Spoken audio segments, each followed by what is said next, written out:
Muy buenos días, ¿cómo están? Bueno, bienvenidas, bienvenidos. Hoy estamos martes 30 de marzo, 10:06 de la mañana. Disculpen el retraso en la cuestión de la conectividad, netamente. Ok, hoy, bueno, es una vez más la semana de examen, ¿cierto? Pero esta vez nos encontramos, vamos a desarrollar la semana 16 de Historia del Perú, ¿ok? Mientras voy subiendo la presentación, nos quedaría pues recordar un poco que el último tema en Historia del Perú, el último periodo de gobierno que estuvimos analizando fue el del oncenio de Leguía. No hay que olvidar que Leguía va pues a ser un gobierno autocrático, una dictadura civil y sobre todo en el plano económico dependiente de los capitales estadounidenses, ¿no? No se olviden pues que habíamos mencionado que esta sensación de progreso de las obras públicas, por ejemplo, finalmente va a depender mucho del capital estadounidense. También hay que recordar lo que mencionamos la semana pasada, pues que Estados Unidos era algo así como la locomotora de la economía mundial, tanto en Europa y definitivamente también en algunos países de Sudamérica, ¿no? Como fue el Perú. Entonces, el crack del 29 y luego el luego el periodo de crisis de la Gran Depresión, definitivamente va a afectar también y va a generar una crisis económica en el Perú, ¿ya? Entonces, lo más importante es entender justo el contexto, ¿ya? Por esta dependencia del capital norteamericano, el último año, los últimos meses, sobre todo el gobierno de Leguía, el crack del 29, ¿cómo afectó al Perú? ¿No? Bueno, lo primero es que van a haber, pues, se van a comenzar a reducir las importaciones, también las exportaciones. Por ejemplo, va a haber, pues, van a cerrar algunas fábricas. Por ejemplo, se va a paralizar lo que es toda la extracción minera. Ya así que van a comenzar a haber también masivos despidos, masivo desempleo. Y bueno, la clase media va a ser despedida o también va a estar sin sueldo, ¿ya? Es bien conocido que para 1930, pues, muchos funcionarios del gobierno tenían meses sin recibir su sueldo, ¿no? Entonces hay que entender definitivamente, como les decíamos también la semana pasada, pues que se ve arrastrado el Perú en este contexto de crisis, sobre todo por la dependencia del capital estadounidense. Eso por un lado, ¿ya? Por otro lado también estamos hablando un poco cuál es la herencia que deja el gobierno de Leguía antes de entender y desarrollar lo que fue el tercer militarismo, ¿ya? Eso por un lado, ¿no? Por otro lado, también hay que recordar que otra crítica que se le hace al gobierno de Leguía es el entreguismo, ¿no? Es decir, la cesión territorial que se va a dar en su oncenio, ¿ya? Y acá básicamente estamos hablando de la cesión de territorio a Colombia por el Tratado Salomón Lozano. Yo les decía una cosa y creo que nos hemos dado cuenta a lo largo de todo lo que hemos visto en la historia del Perú. El tratado puede darse en un año, ¿ya? Pero tiene que ratificarse. Recuerden que hemos visto tratados en relación, por ejemplo, con Ecuador, ¿no? Por un ejemplo, que no han sido ratificados, que no han sido reconocidos ni por nuestro Congreso, ni por el Congreso, ni por el gobierno ecuatoriano, por ejemplo, bueno, y queda sin efecto. En el caso del Tratado Salomón Lozano, si bien se firma casi como secreto cerca de 1922, recién se va a ratificar y se va a poner, pues, como se dice, en práctica, vamos a decirlo, va a comenzarse a actuar del lado colombiano para tomar pues el territorio peruano recién cerca de 1927, ¿ya? Por eso es que siempre hay una pregunta, profe, si es en el 22, ¿por qué recién vemos todos estos problemas al fin del gobierno de Leguía? Porque recién se ratifica cerca a fines del 27, ¿ya? Por esas razones que vemos recién las acciones en los últimos años del gobierno de Leguía. Sobre todo la localidad de Leticia, ¿ya? Que va a ser cedida, ¿no? Además del trapecio amazónico, que lo que buscaban Colombia era la salida al Amazonas. Entonces, hay un conflicto de límites, hay una crisis económica, además, pues, el último intento de reelegirse de Leguía ha destapado también la corrupción que ya se veía en los diferentes gobiernos, ¿no? Recuerden que se ha modificado, pues, la Constitución para reelegirse y reelegirse. Perfecto. Aparte también en el ámbito político, podemos decirlo así, no se olviden que se han formado los partidos de masas, ¿ya? Esto es interesante porque si se dan cuenta, ¿cuáles han sido los partidos políticos que han estado participando y que han llegado, sobre todo, al poder? No, estamos hablando desde la República, ¿no? Ah, profe, primero hay militarismos, exacto. Luego hay un partido civil, muy bien. Pero siempre son partidos, el partido civil es un partido oligarca, ¿ya? Pero acaba de ocurrir otra cosa, ¿no? No se olviden, pues, que Haya de la Torre funda en México lo que luego va a ser acá el partido aprista peruano, ¿ya? Y por otro lado, también Mariátegui funda el Partido Socialista, que luego de su muerte va a llevar el nombre de Partido Comunista. Esto es importante porque justo van a captar a las masas, ¿no? Al sector popular. Les decía, pues, profe, pero por ahí no hubo un cambio en las elecciones y solo podían votar los alfabetos. Ya, pues, ok, eso definitivamente ha excluido a los indígenas, pero ahora estamos, no te olvides, primera mitad del siglo XX, ha crecido, por ejemplo, la clase media y también hay muchos que han podido acceder a la educación, por ejemplo. Entonces, esto es importante porque estos partidos de masas prácticamente se van a disputar quién tiene más influencia en el sector popular, el sector obrero, por ejemplo, ¿ya? Eso es importante, ¿ya? Es importante. ¿Por qué les digo tantas veces que esto es importante? Porque cuando el APRA comience a captar más la atención de los sectores obreros y sectores populares, incluso vamos a ver que desde el gobierno va a haber un intento de dar reformas sociales.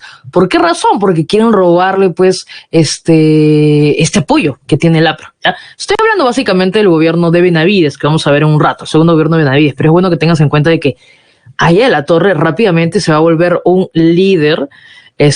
¿Por qué no tanto Mariátegui? ¿Por qué no tanto el Partido Socialista? Justo por la diferencia que tienen, ¿no? De cómo conciben el marxismo, porque ambos se consideran marxistas. Creo que por ahí, no sé si habrán escuchado sobre la polémica Haya Mariátegui, pero prácticamente la diferencia que ellos tienen es que más bien Mariátegui, pues es un marxista más, podemos decir, ortodoxo, en el sentido que busca, purista, por decirlo así, en el sentido de que busca que la revolución sea una revolución proletaria, pero para ese tiempo, pues, el proletariado no es un movimiento, vamos a decir, mayoritario, ¿ya? En cambio, más bien, Haya de la Torre habla, pues, justo de la clase media, ¿no? De la burguesía. Así que por ese lado, vamos a decir que logra una actividad política mayor, ¿ya? Diferente a Mariátegui, que sobre todo luego de su muerte ya se vuelve el Partido Comunista un poquito así sectario, ¿no?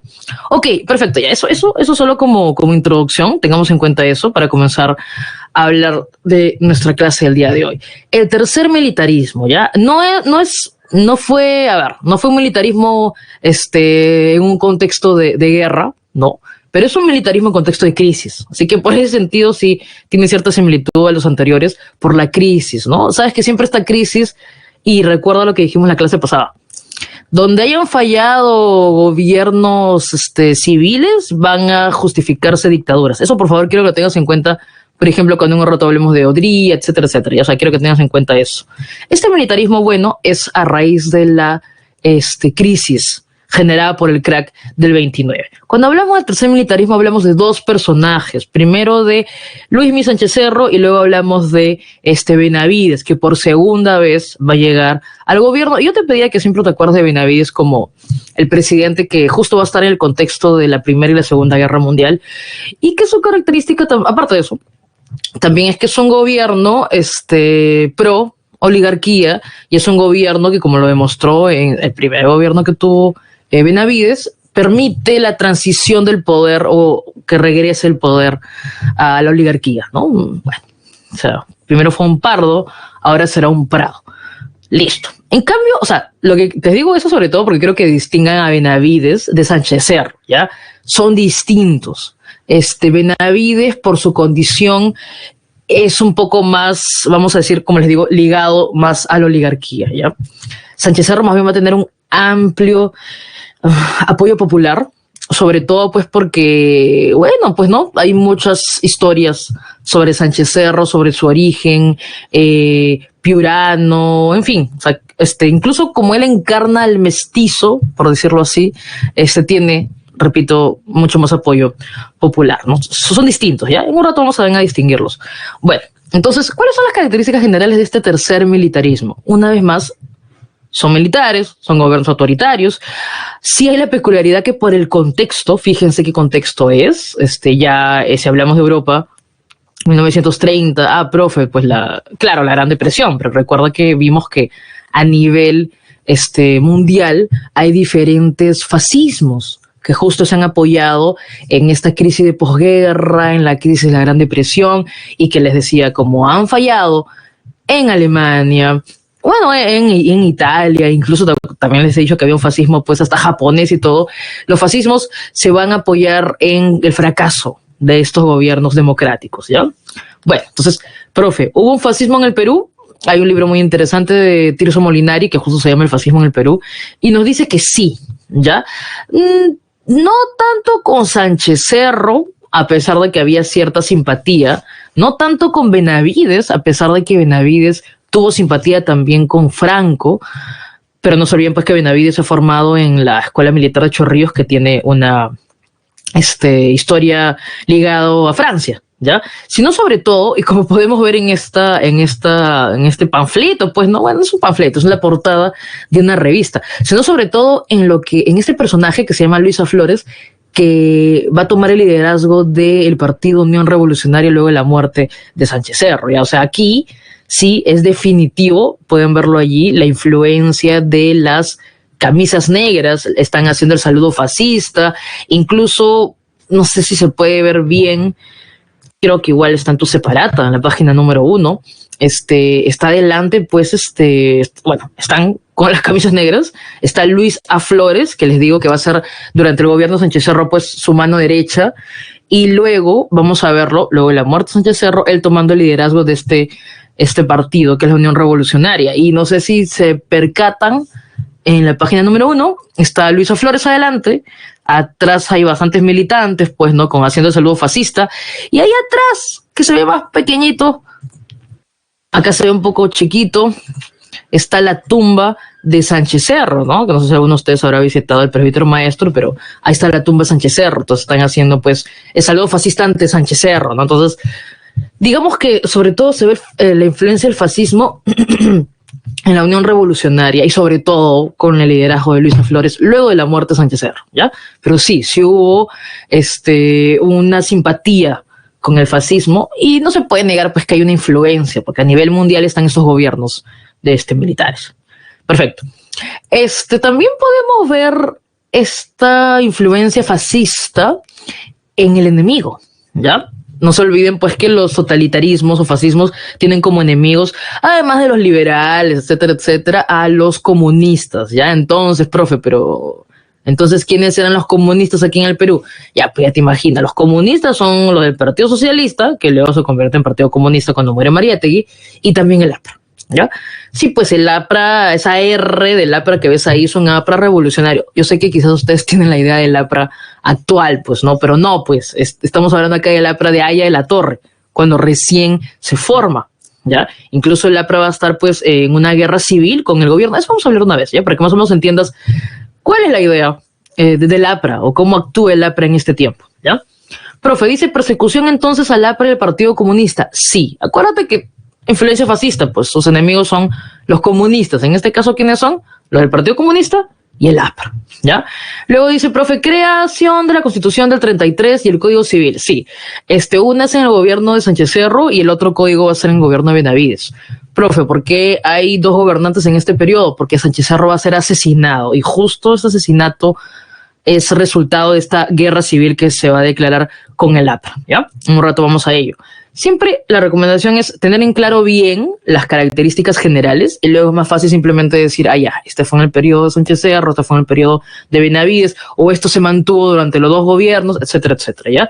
En lo económico ya dijimos entonces va a haber una lenta recuperación. La recuperación se logra sobre todo en el gobierno de Benavides, ¿ok? Eso también es interesante, va a haber una gran intervención en el nivel económico del Estado, ¿no? Para eso se van a dar, por ejemplo, la ley de bancos, básicamente para apoyar, acuérdate que estamos en crisis, tienen que apoyarse las actividades económicas por excelencia del Perú, ¿no? En este caso, el Banco Agrícola, por ejemplo, se va a crear. Y más adelante, algo muy interesante que comienza con Benavides, y que sobre todo lo vamos a ver en el gobierno de Prado, ¿ya? Y esto creo que se los dije semanas atrás. Los civiles de Manuel Pardo, en un principio, su banderita es la educación, por ejemplo, ¿no? El preparar técnicos para potenciar estas actividades, ¿no? Por ejemplo, eso por un lado.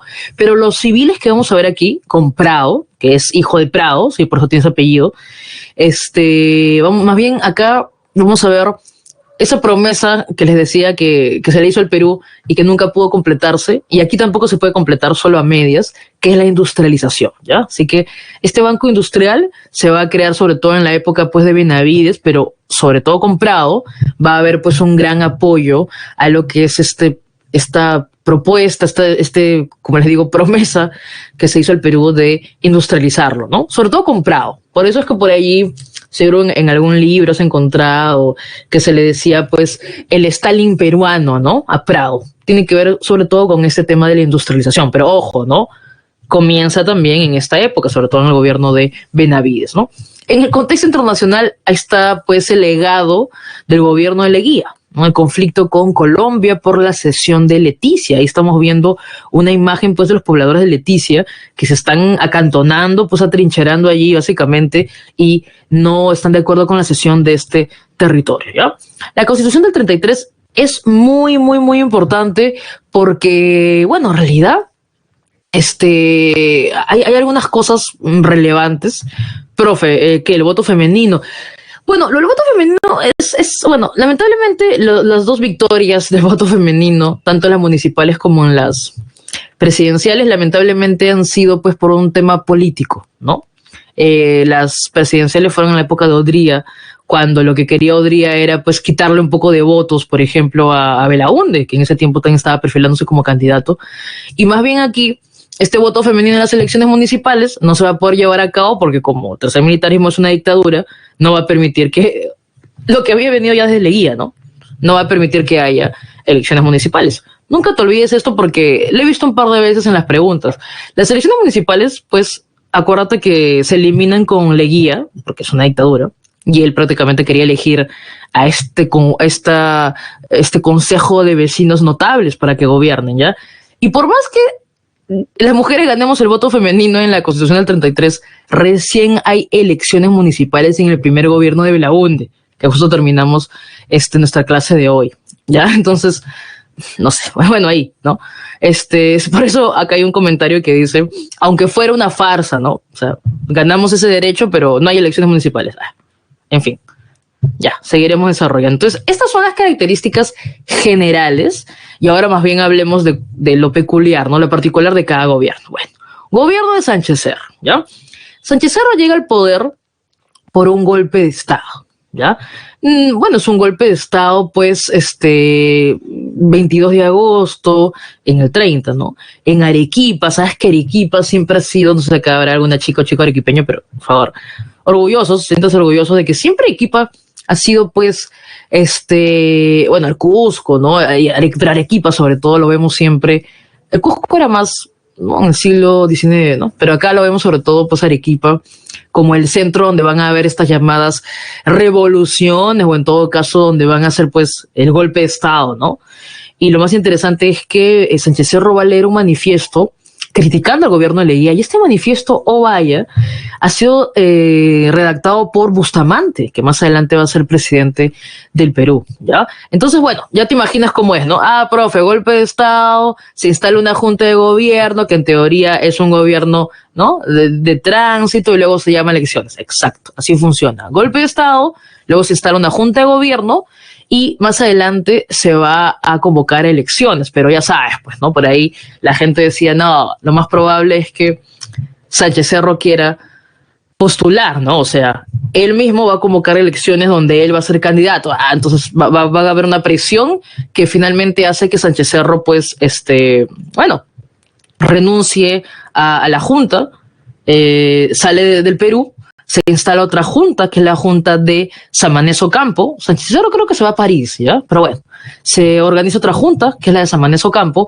y Samanes Ocampo es la junta la cual va a organizar las elecciones de 1931, ¿ya? Hay mucha crítica a esas elecciones, pero créanme, chicos y chicas, que por la creación del Jurado Nacional de Elecciones fueron las elecciones más limpias que puedan haberse desarrollado, ¿ya? Por primera vez el Congreso ya no iba a ser el que decidía quién era el presidente en última instancia, ¿no? Saben que hemos visto algunas elecciones así. Había un padrón, ¿ya? O sea, claro, todo lo que existe ahora, acá comienza, en estas elecciones del 31. Hay un padrón y se sabe quiénes van a votar, por ejemplo, ¿no? Entonces, es interesante, en verdad, estas elecciones del 31. Disculpa, acá tienes en la página número 2, allí incluso está pues esta estampilla, pero es muy interesante, les digo, es muy chévere estas elecciones porque por primera vez se da también una ley electoral, ¿ya? Y bueno, la idea es que sea más inclusiva, ¿no? Bueno, se sigue manteniendo el tema de que los varones votan, de que solo alfabetos, pero por ejemplo, antes era pues que votaran los que tenían propiedades, ¿no? Y finalmente siempre las votaciones eran de la oligarquía, ¿no? Pero ahora sí, está bien, es solo para alfabetos, pero por ejemplo, todos los que tenían que ver con que los que tuvieron propiedad nada más votaban, se elimina, ¿ya? Entonces, se va a ampliar el electorado por este nuevo código, ¿ya? Y sobre todo lo más interesante es que fue un proceso transparente. Por primera vez, como les digo, el poder electoral estaba separado de el poder pues ejecutivo, incluso también del Congreso, que muchas veces elegía, ¿ya? Jefferson, cuando hablamos de la oligarquía, recuerda que es el gobierno de pocos, ¿no? Acuérdate siempre, ¿no? Como en oligopolio, ¿no? Cuando ves en economía, la oligarquía es el gobierno de pocos. El término oligarquía lo hemos utilizado bastantes veces, ¿ya? Por ejemplo, ya, en la época del guano no decimos oligarquía, no decimos la plutocracia del guano, ya. Pero sí decimos oligarquía en el gobierno, bueno, en los gobiernos de la República Aristocrática. Acuérdate que también les mencioné que algunos autores dicen incluso república oligárquica. ¿Por qué? Porque el poder se mantiene en manos de unas cuantas familias. Así que el término oligarquía, o a utilizarlo en la historia del Perú, o entender cuando hay un gobierno oligarca, lo utilizamos desde la República Aristocrática, estimado Jefferson, ¿ya? Si tu pregunta es directamente, profe, yo veo ahí que decía las características generales que la oligarquía entraba al poder, ya. En la primera etapa Sánchez Cerro, no, ¿ya? Porque Sánchez Cerro, como les digo, tiene un abierto apoyo popular. La oligarquía aliada con el poder, sobre todo es fines de Sánchez Cerro, pero sobre todo es en el gobierno de Benavides, ¿ya? Así que la oligarquía aliada con el presidente es sobre todo en el gobierno de Benavides, ¿ya? Bueno, le decía entonces, la creación del Jurado Nacional de Elecciones antes de las elecciones del 31 va a hacer que se realice un proceso mucho más transparente, ¿ya? A ver, Sánchez Cerro se fue y aquí se va a fundar la Unión Revolucionaria. ¿Por qué? Porque obviamente Sánchez Cerro quiere participar en las elecciones y si quiere participar, ¿qué necesita? Un partido político, ¿ya? Profe, ¿quiénes se enfrentan en las elecciones del 31? ¿Quiénes se van a disputar los votos? Sánchez Cerro con la Unión Revolucionaria y el APRA con Haya de la Torre. El APRA, como les digo, rápidamente refundado aquí en el Perú, el Partido Aprista Peruano en el 30, wow, tiene una movilización social grande, pero no lo suficiente como para ganar las elecciones. Profe, ¿qué me está diciendo entonces? Bueno, que cuando se dan las elecciones del 31, más o menos la Unión Revolucionaria va a tener un 51% versus un 35% del APRA. Es verdad que el APRA denunció fraude y es probable que hayan existido algunos incidentes aislados, pero no es por nada. Los números muestran que hay una amplia diferencia, ¿ya? O sea, la Unión Revolucionaria ganó ampliamente, ¿ya? Pero ya te imaginas que el APRA más bien decide tomar pues una posición rebelde, ¿ya? ¿Por qué te ríes, pues, Jefferson? Es verdad, o sea, hay una amplia, o sea, ganó con una gran diferencia, ¿ya? Pero el APRA decide tomar una posición rebelde y ni bien mismo Sánchez Cerro toma el poder, el APRA se declara opositor del gobierno y va a comenzar una guerra civil entre el gobierno oficial, que sería el Sánchez Cerro, y el APRA. Porque acuérdate que el APRA va pues a estar en el norte, allí declarándose Haya de la Torre como el presidente moral del Perú. Ya, o sea, acá ya se está, o sea, el APRA al ser rebelde es una declaratoria definitivamente, o sea, es el inicio de una guerra civil. El gobierno, por eso es que el gobierno también de Sánchez Cerro dura poco, ¿ya?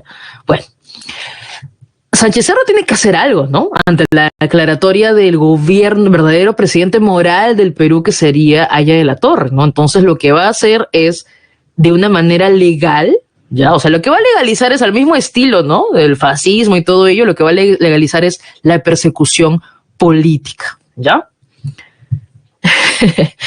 Haya o no haya, ya será bueno.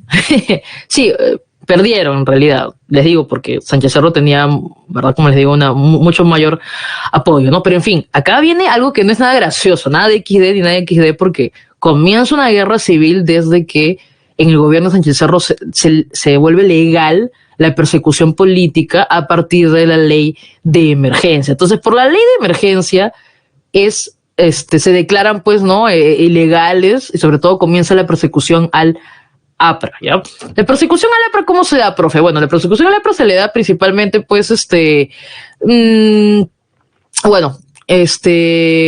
por ejemplo, capturando al líder, que sería Aya de la Torre, metiéndolo preso a Aya de la Torre. También, por ejemplo, desalojando a los congresistas, ¿ya? Vilma, lo que pasa es que, mira, cuando se amplía el electorado, sobre todo por cómo se ve a Sánchez Cerro, y acá digo que hay bastantes trabajos sobre incluso que a Sánchez Cerro le decían Taita Cerro, y por lo que Sánchez Cerro, por el origen que tiene Sánchez Cerro, y físicamente por cómo es, un mestizo, incluso algunos ya más adelante lo llaman pues cholo y todo ello, se siente más identificado. Por ejemplo, la gente que trabaja en el mercado se siente, por ejemplo, decirte que un amplio sector popular se siente más identificado con Sánchez Cerro, ¿ya? O sea, antes que el comunismo. O sea, este miedo que actualmente existe al comunismo no es nuevo, ya, o sea, ha existido desde siempre, ¿ok? Bueno, en fin. Tanto por estar en contra del APRA, no, porque si te das cuenta, como les decía, el APRA también es nuevo, ya, el APRA es nuevo, solo que su discurso está dirigido a diferentes sectores. El APRA quiere jalar más, pues, estudiantes, por ejemplo, parte del sector obrero, clase media por allí también, pero finalmente el sector popular pues se va con Sánchez Cerro, ¿ya? Bueno, ok, les decía entonces que la ley de emergencia no solo va a perseguir al APRA, sino también Sánchez Cerro va a comenzar a demostrar, pues, al mismo estilo del fascismo, eso, una persecución política. Por ejemplo, tu futura Universidad San Marcos entra en receso. Yo les he dicho que cuando venga el término receso es porque el presidente lo cierra, ¿no? Una de dos, o el presidente lo cierra o la universidad entra en receso de actividades, por ejemplo, por un conflicto de guerra, como fue la guerra contra Chile, ¿no? Pero en este caso es que Sánchez Cerro se da cuenta que hay muchas movilizaciones estudiantiles, porque la verdad es pues que el APRA en cierta medida tenía apoyo estudiantil, entonces cierra San Marcos, ¿no? Entra en receso la Universidad San Marcos. Y les decía que es una guerra civil porque una vez se mete preso a Aya de la Torre, comienza, toda la gente a alocarse porque dicen que Aya de la Torre es maltratado, que Aya de la Torre está ciego, que está encerrado, que no tiene ventanas, en fin, mil cosas, ¿ya? Y esto va a hacer que también haya movilizaciones espontáneas de parte de la gente que apoya al APRA, ¿ok? Sí, bueno. Entonces, acá, sobre todo, lo vemos por el levantamiento aprista en Trujillo, ¿ya? Seguro han escuchado, pues, de que antes, incluso que Franco bombardee en Guernica, en España, aquí en el Perú hubo bombardeos hubo un bombardeo del territorio peruano de parte del Estado, y eso es por levantamiento aprista en Trujillo.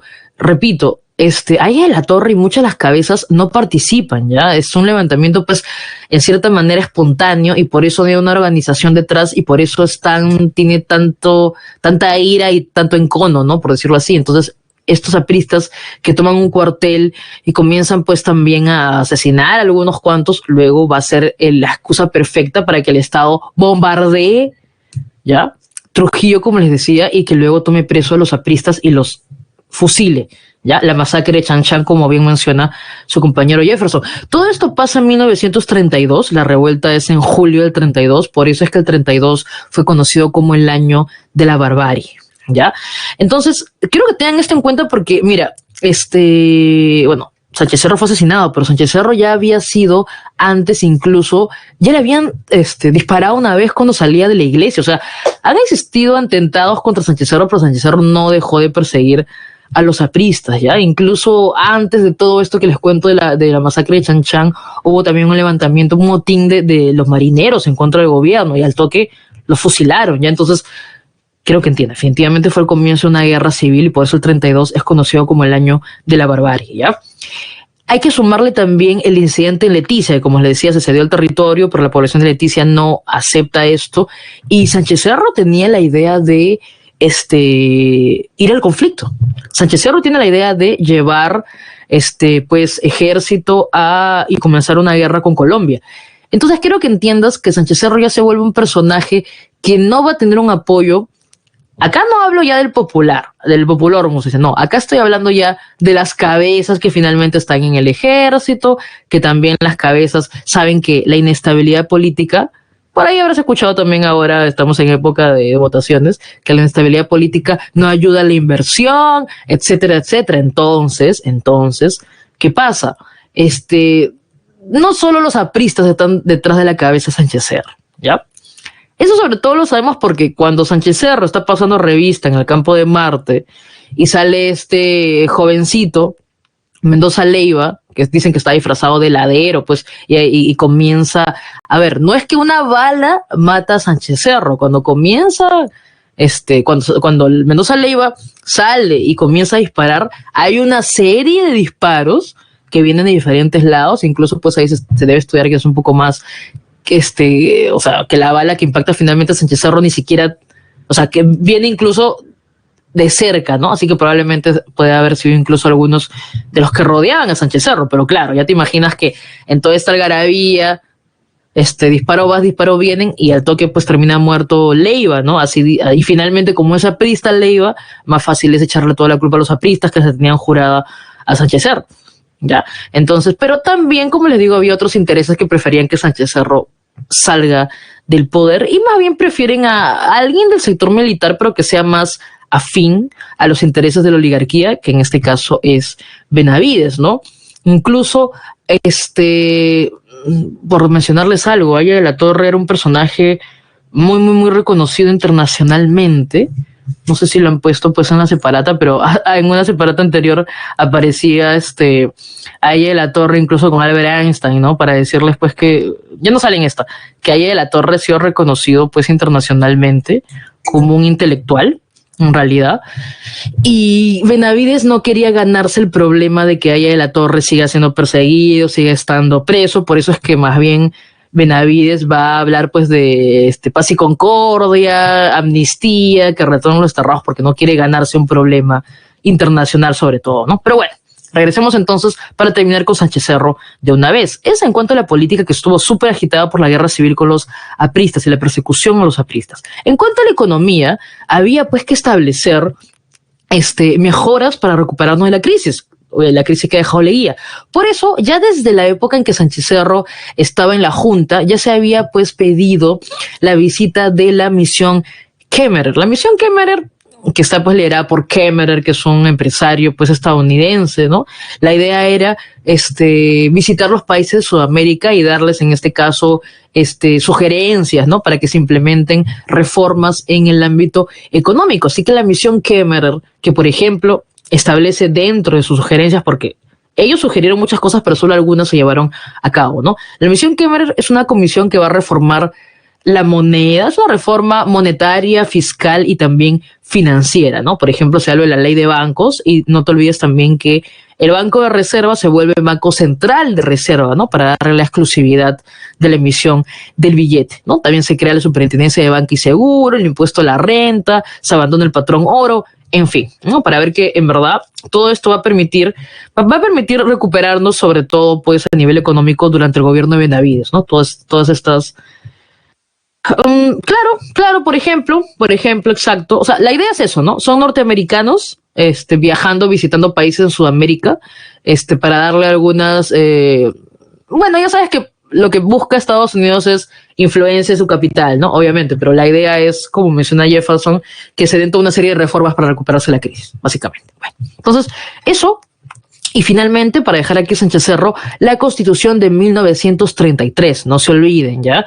El gobierno de 5 años, prohibir la reelección, el sufragio femenino que lamentablemente, pues, en fin, termina siendo una farsa, que votan los mayores de edad, de 21 años en este caso, y sobre todo, no te olvides que lo que se había comenzado con la ley de emergencia, aquí ya se vuelve parte de la Constitución. Se prohíben los partidos de origen internacional, ¿ya? Perfecto.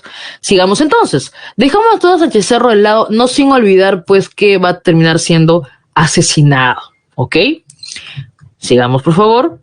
Bueno, ahí tienes también la página 3, un poco sobre el final del gobierno de Sánchez Cerro, ¿no? Luego de bueno, el asesinato pues de Sánchez Cerro, se va a crear una asamblea constituyente por mientras, ¿no? Y porque no había vicepresidentes, y luego más bien, esto es lo peculiar, ¿no? Ni bien ya estaba ahí siendo asesinado Sánchez Cerro, inmediatamente llega Benavides al poder, ¿no? Benavides era el jefe del ejército, Benavides también, hay que ver que gobierna desde el 33 para terminar el gobierno de Sánchez Cerro, pero luego el Congreso elimina las elecciones que se iban a convocar y más bien le da una prórroga a su gobierno hasta el 39, lo cual te demuestra pues que definitivamente Benavides está pues del lado de la oligarquía y más bien lo mantiene en el poder, ¿no? O sea, el Congreso lo va a mantener en el poder. Listo, sigamos entonces. Ahora hablemos de Benavides. Lo que te pedía que no olvides de Benavides, que lo vamos a ver, ¿no? En 2 oportunidades. Benavides ha vuelto conocido por este episodio de La Pedrera, que fue un conflicto que se tuvo en la época de Leguía con Colombia. Aquí ten en cuenta Benavides, ¿ya? Benavides, a ver, va a estar aliado con la oligarquía. Y otra cosa que también te pedí que no olvides de Benavides. Profe, ¿por qué veo que Benavides tiene tantas obras sociales, tantos ministerios, pero incluso acá yo he leído por ahí, profesora, que comienzan a aparecer el primer barrio obrero, ya, por lo que te expliqué minutos atrás? Benavides quiere quitarle apoyo a... Está bien, no va a perseguir al APRA, ya te dije que no quiere ganarse ese problema, ya. Lo primero, paz y concordia, ley de amnistía general, que retornen los desterrados, que liberen a Aya de la Torre, ¿ok?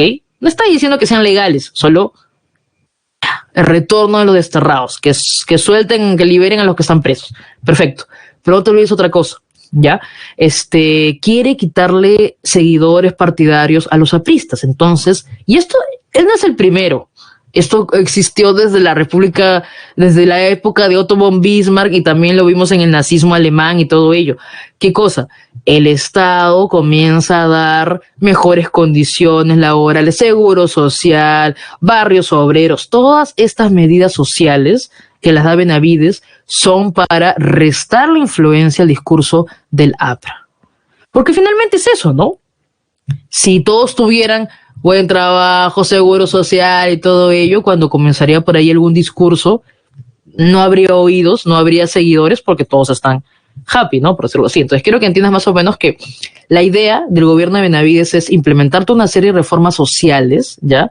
Para quitarle este apoyo al Partido Comunista, al APRA, sobre todo, ¿ok? Entonces por eso vamos a ver, por ejemplo, la construcción del Hospital Obrero, ¿no? Actualmente el Hospital Almenara. Ya les decía que también se van pues a formar, a crear los ministerios de Educación y Salud Pública, Trabajo y Asistencia Social, el Seguro Social Obrero, ya todo ello, el Barrio Obrero, ya sabes, todo ello comienza. El Barrio Obrero primero se forma también, por ejemplo, por lo que es Grau, ¿no? Cerca ahí. Los otros barrios obreros aparecen más adelante, pero acá comienza todo, ¿ok? Listo, entonces tengan en cuenta eso, era para quitarle el apoyo que tenía el APRA, ¿no? Eso, paz y concordia, no se olviden, ¿ya? Por un lado y por otro lado las obras sociales, la seguridad social, el barrio obrero. Les comenté que Benavides simpatizó con Franco, incluso permite que ingrese una misión militar alemana, pero nunca el Perú se mostró, sobre todo cuando comienza la Segunda Guerra Mundial, nunca se mostró favorable, aunque hubo simpatías con los fascismos europeos, ¿ok? Los únicos que se declararon ahí fascistas y camisa negra y todo ello fue la Unión Revolucionaria, como te digo, con Luisa Flores a la muerte de Sánchez Cerro, ¿ok? Perfecto.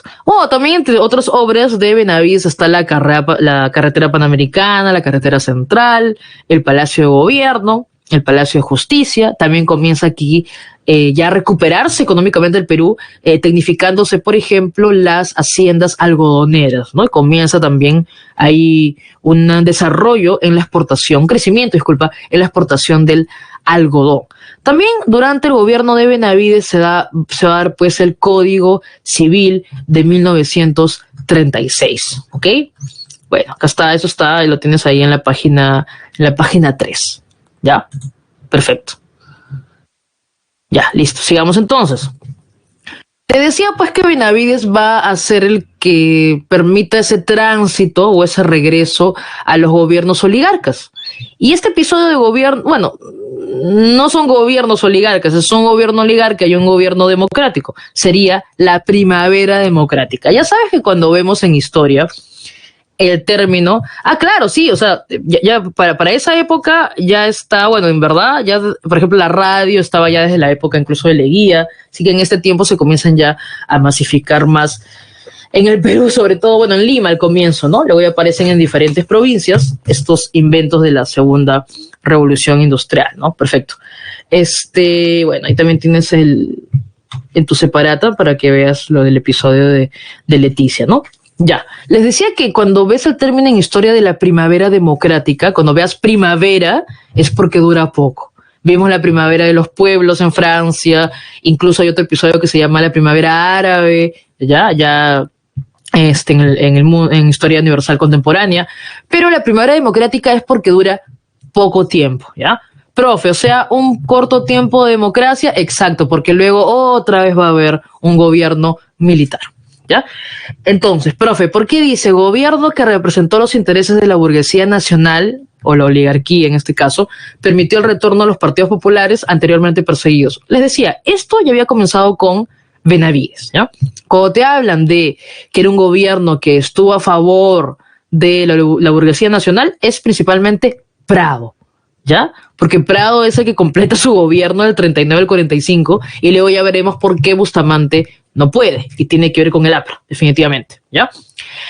Comencemos entonces. Acá están las características generales y luego ya hablamos de lo particular. Profe, ¿gobiernos civiles? Sí. ¿Duran poco? Sí. Solo son 2 gobiernos y luego otra vez una dictadura por el golpe de estado de Odría.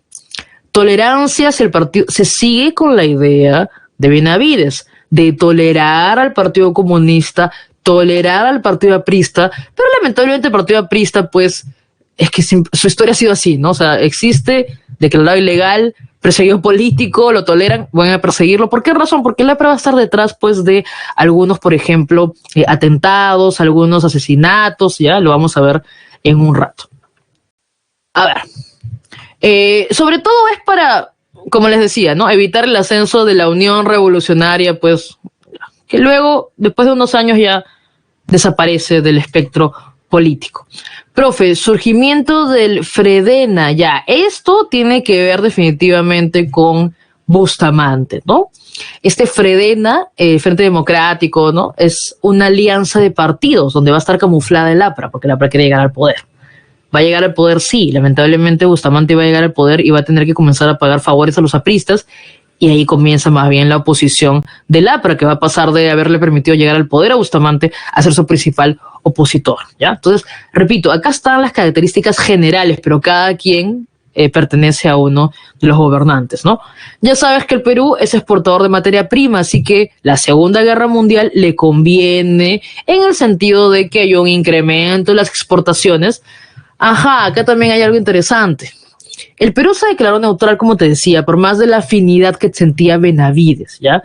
Pero luego, con Prado, el Perú es abiertamente pro aliados, abiertamente, profe. ¿Cómo así?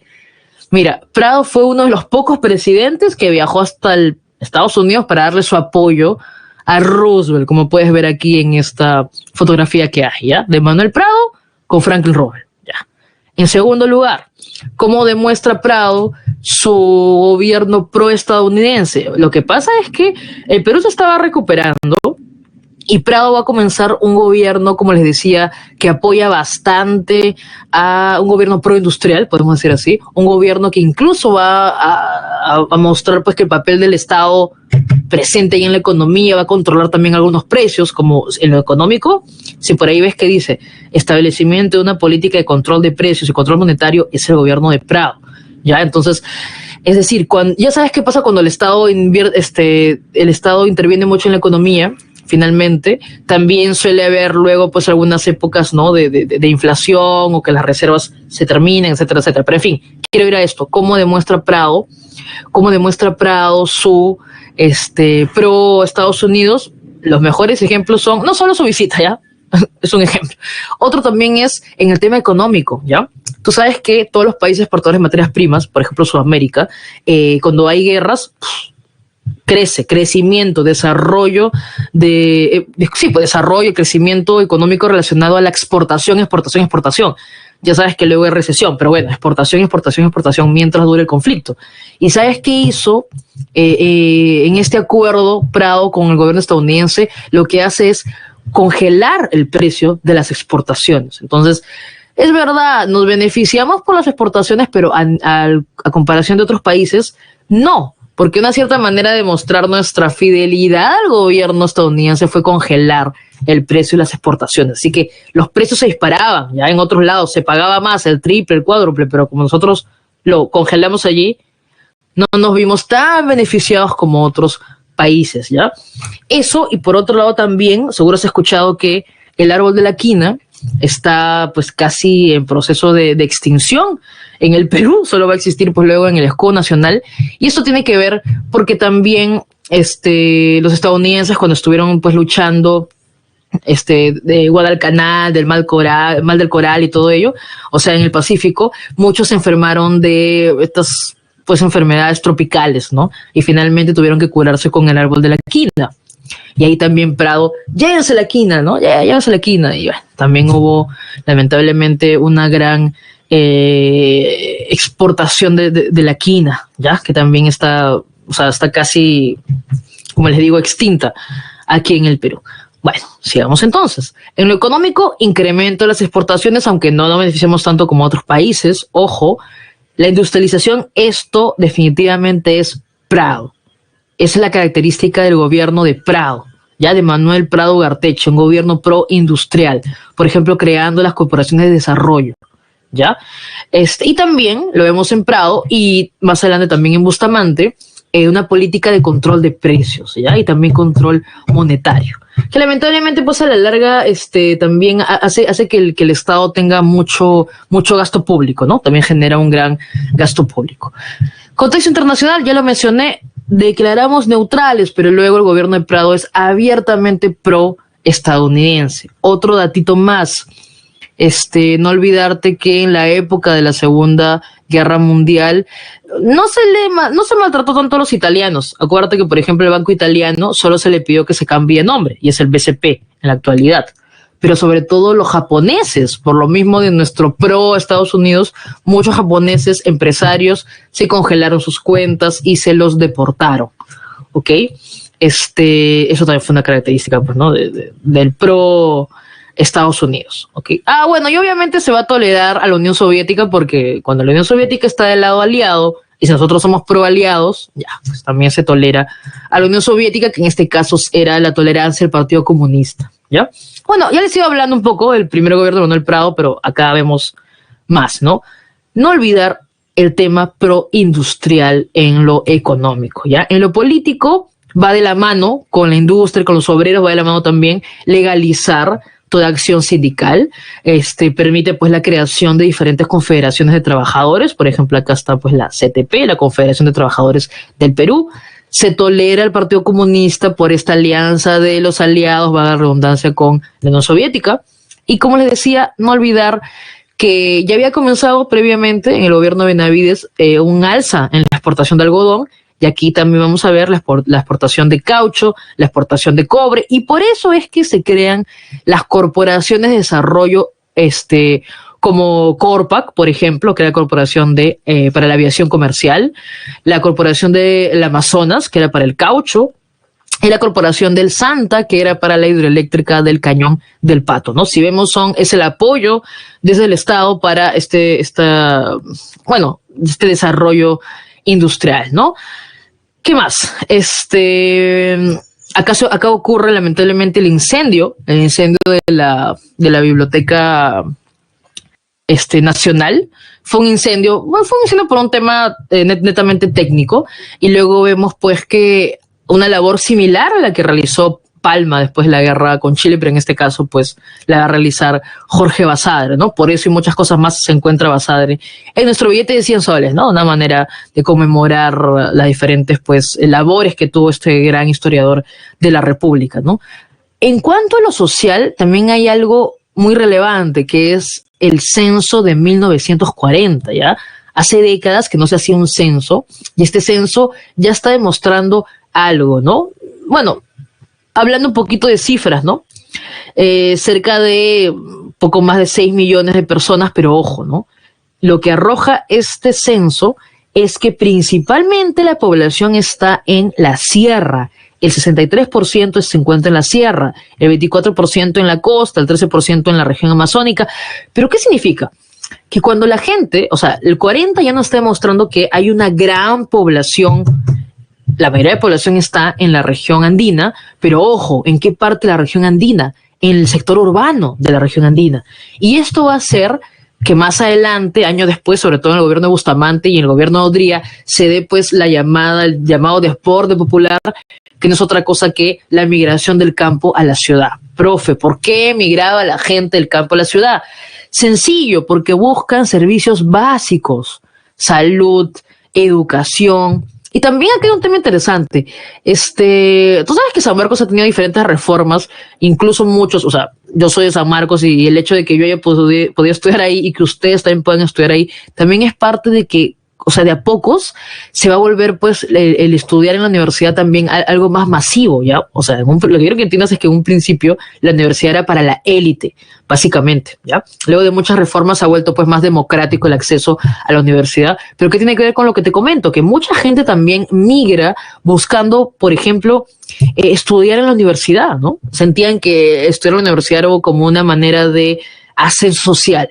Ya, por eso también vemos que la migración del campo a la ciudad no solo es por la demanda de servicios básicos, también es por ejemplo, llegar a las universidades y era entendido como un canal de ascenso social. Por eso se va a volver también masiva la educación universitaria más adelante, ¿ya? Bueno, eso sería en cuanto al censo. Y este mapita lo tenemos por la guerra de el 42, no estamos hablando pues de la guerra, bueno, 41 que termina en 42, perfecto, ya. La guerra del 41, que es la guerra con Ecuador. Mira, Prado es, obviamente, el tener el apellido Prado, o sea, quiero que entiendas un poquito quizás de forma psicológica cómo podría explicarse por qué Prado se moviliza rápidamente y el Perú tiene también con qué defenderse, luego de haberse recuperado de la crisis definitivamente, tiene con qué defenderse en la guerra contra el Ecuador de 1941. O sea, acuérdate, Prado, lamentablemente ese apellido pues estaba como que manchado a nivel de conflicto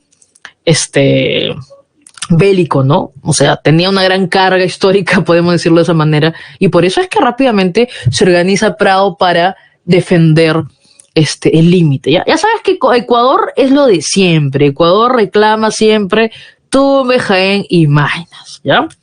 Todo comienza pues con un ataque ecuatoriano al puesto de Aguas Verdes, pero acá también hay una cosa interesante, ¿ya? ¿Por qué esto acaba rápido? ¿Y por qué rápidamente se busca que se firme el protocolo y todo ello? Mira qué contexto es. Es el contexto de la Segunda Guerra Mundial.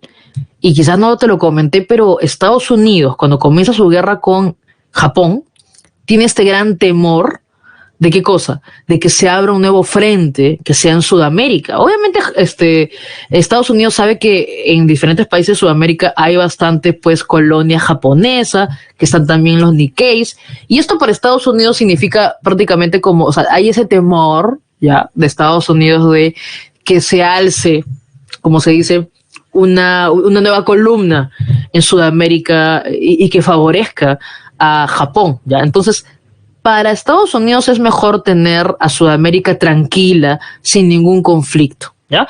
Por eso vemos que Estados Unidos va a ser pues uno de los garantes, ¿no? Principalmente va a estar apoyando el rápido, vamos a decir, sí, pues, es que es eso, ¿no? El rápido, la rápida paz, podemos decirlo, ¿ya? Entonces, la guerra con Ecuador, que es de 1941, Prado va a buscar ganar no solo en tierra, sino también ganar en cuanto a la diplomacia, ¿ya? Entonces, les decía, Ecuador reclama los territorios de Tumbes, Jaén y Maynas, primer punto.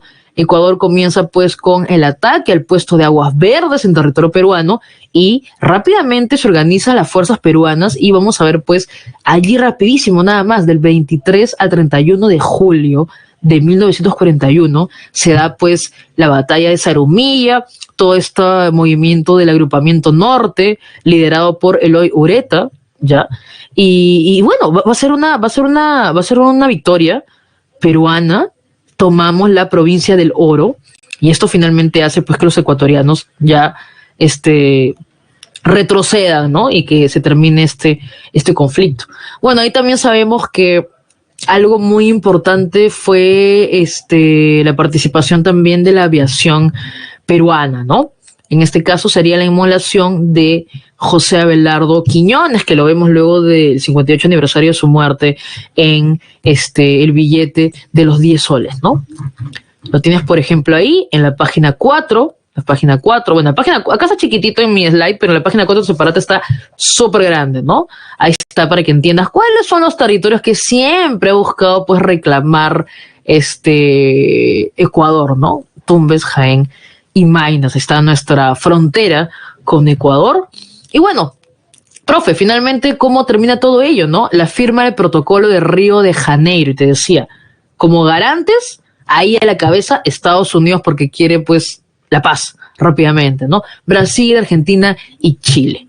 ¿Qué logra el Perú? Que Ecuador reconozca que Tumbes, Jaén y Maynas son peruanos, ¿ya? Y se establece de manera oficial la frontera actual. Bueno, ¿qué le entregamos nosotros o qué le concedemos a Ecuador? La libre navegación por el río Amazonas, ¿ya? Como también está la imagen de una excelente participación de bueno, está pues, ¿no? José Abelardo Quiñones, básicamente, ¿ya? Listo, perfecto.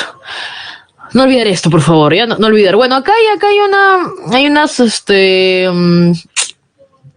una caricatura de Prado persiguiendo a Aya, sobre todo porque les digo que el APRA siempre va a mantenerse pues como una oposición, ¿ya? O sea, quiero que te digas que el APRA acá todavía es oposición, pero esto va a cambiar para el segundo gobierno de Prado, ¿ya? El segundo gobierno de Prado, más bien, el APRA va a ser el que le permita llegar al gobierno a Prado, ¿ya? Porque el APRA va a seguir siempre moviendo gente y acá, mientras lo vamos persiguiendo a Prado, esto sobre todo es para Prado, disculpa, persiguiendo a Aya, eso sobre todo es para que más adelante veas cómo estos, entre comillas, enemigos, porque el APRA siempre ha estado de oposición, se vuelven aliados, ¿ya? Y ahí es donde ya hay una gran distinción entre el APRA, ¿no? Ahí hay un cambio en el APRA, ¿no? Y por un lado va a estar el APRA rebelde, esto sobre todo para el segundo gobierno de Prado, el APRA rebelde que va a estar, por ejemplo, pues con De la Puente Uceda liderando las guerrillas de década del 60, y el APRA que se queda con Aya tratando de cualquier manera llegar al poder, ya eso lo vamos a ver sobre todo en el segundo gobierno de Prado. Pero ya que estamos hablando del APRA, hablemos de cómo el APRA permite que Bustamante llegue al poder, ¿ya? O sea, se forma, como les digo, el FREDENA, este Frente Democrático Nacional, incluso antioligarca, ¿ya? Que dentro de diferentes personajes, porque justo estaba leyendo la vez pasada que, por ejemplo, en este FREDENA ya estaba el papá de Belaúnde, y también recuerdo que por el FREDENA, cuando llega al poder, Belaúnde va a estar como diputado de Lima, por ejemplo, ¿ya? Bueno, los Belaúndes siempre han participado en política, ya desde la época de Piérola, por ejemplo. Bueno, regresando aquí. Este FREDENA, camufladito nomás, está el APRA, ¿ya? El APRA está ahí. Se cambió de nombre y todo, pero el APRA está dentro. ¿Ya? Entonces, el APRA se va a encargar de toda, como se dice, la maquinaria, o sea, toda la logística para que Bustamante llegue al poder. Incluso por ahí siempre mencionan bueno, lo que pasa es que hay que entender quién es el que se postula con Bustamante, ¿no? Está Eloy Ureta. Eloy Ureta, aprovechando el prestigio que tuvo en la victoria con Ecuador, va a ser apoyado por un sector de la oligarquía y va a permitirle pues enfrentarse en las elecciones contra Bustamante. Y había pues esto que habían creado los apristas de la propaganda, de, por ejemplo, es si quieres estar a dieta, vota por Ureta, y si quieres comer bastante, vota por Bustamante, ¿no? Ya te imaginas, parte de la... En fin, ya vamos a darles vamos a darle un poco de mérito por su propaganda, ¿no? También actualmente cada propaganda que vemos ahí en la tele, ¿no? Pero en fin, esto, o sea, quiero que entiendan esto. Bustamante va a llegar al poder, pero ojo, y siempre ténganlo en cuenta. lo hemos visto con muchos personajes de la política peruana. Cuando llegas al poder y has sido por alguien más, definitivamente va a pedir que se devuelvan los favores políticos. ¿Ya? Bustamante fue elegido por este Frente Democrático porque Bustamante es un jurista de una amplia reputación. Te había comentado que Bustamante, pues, también le había redactado este manifiesto que lee Sánchez Cerro. Entonces se perfilaba como un personaje que iba a tener el apoyo, ya, perfecto, pero lamentablemente pues va con este frente que va a sostenerse pues con el APRA, ya. Entonces, profe, ¿qué va a pasar? Ya te imaginas, pues cuando llega al poder Bustamante, inmediatamente el APRA va a comenzar a cobrar sus favores políticos. Entonces, ¿qué le reclaman a Bustamante? Que ponga pues ministros que sean ministros que vayan a respetar las leyes que van a dar los apristas del Congreso.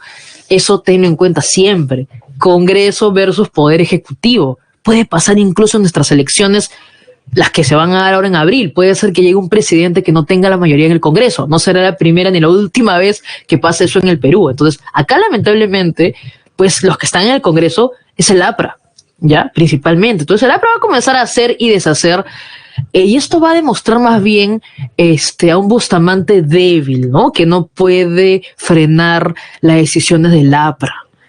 Y más bien, cuando Bustamante decida censurar al APRA y decida romper relaciones con el APRA, pucha, el APRA se vuelve la oposición de Bustamante. Ya, esto sobre todo para los últimos años del gobierno de Bustamante. Ya, en fin. Entonces, hablemos más bien qué sucede en el gobierno de Bustamante, ¿no?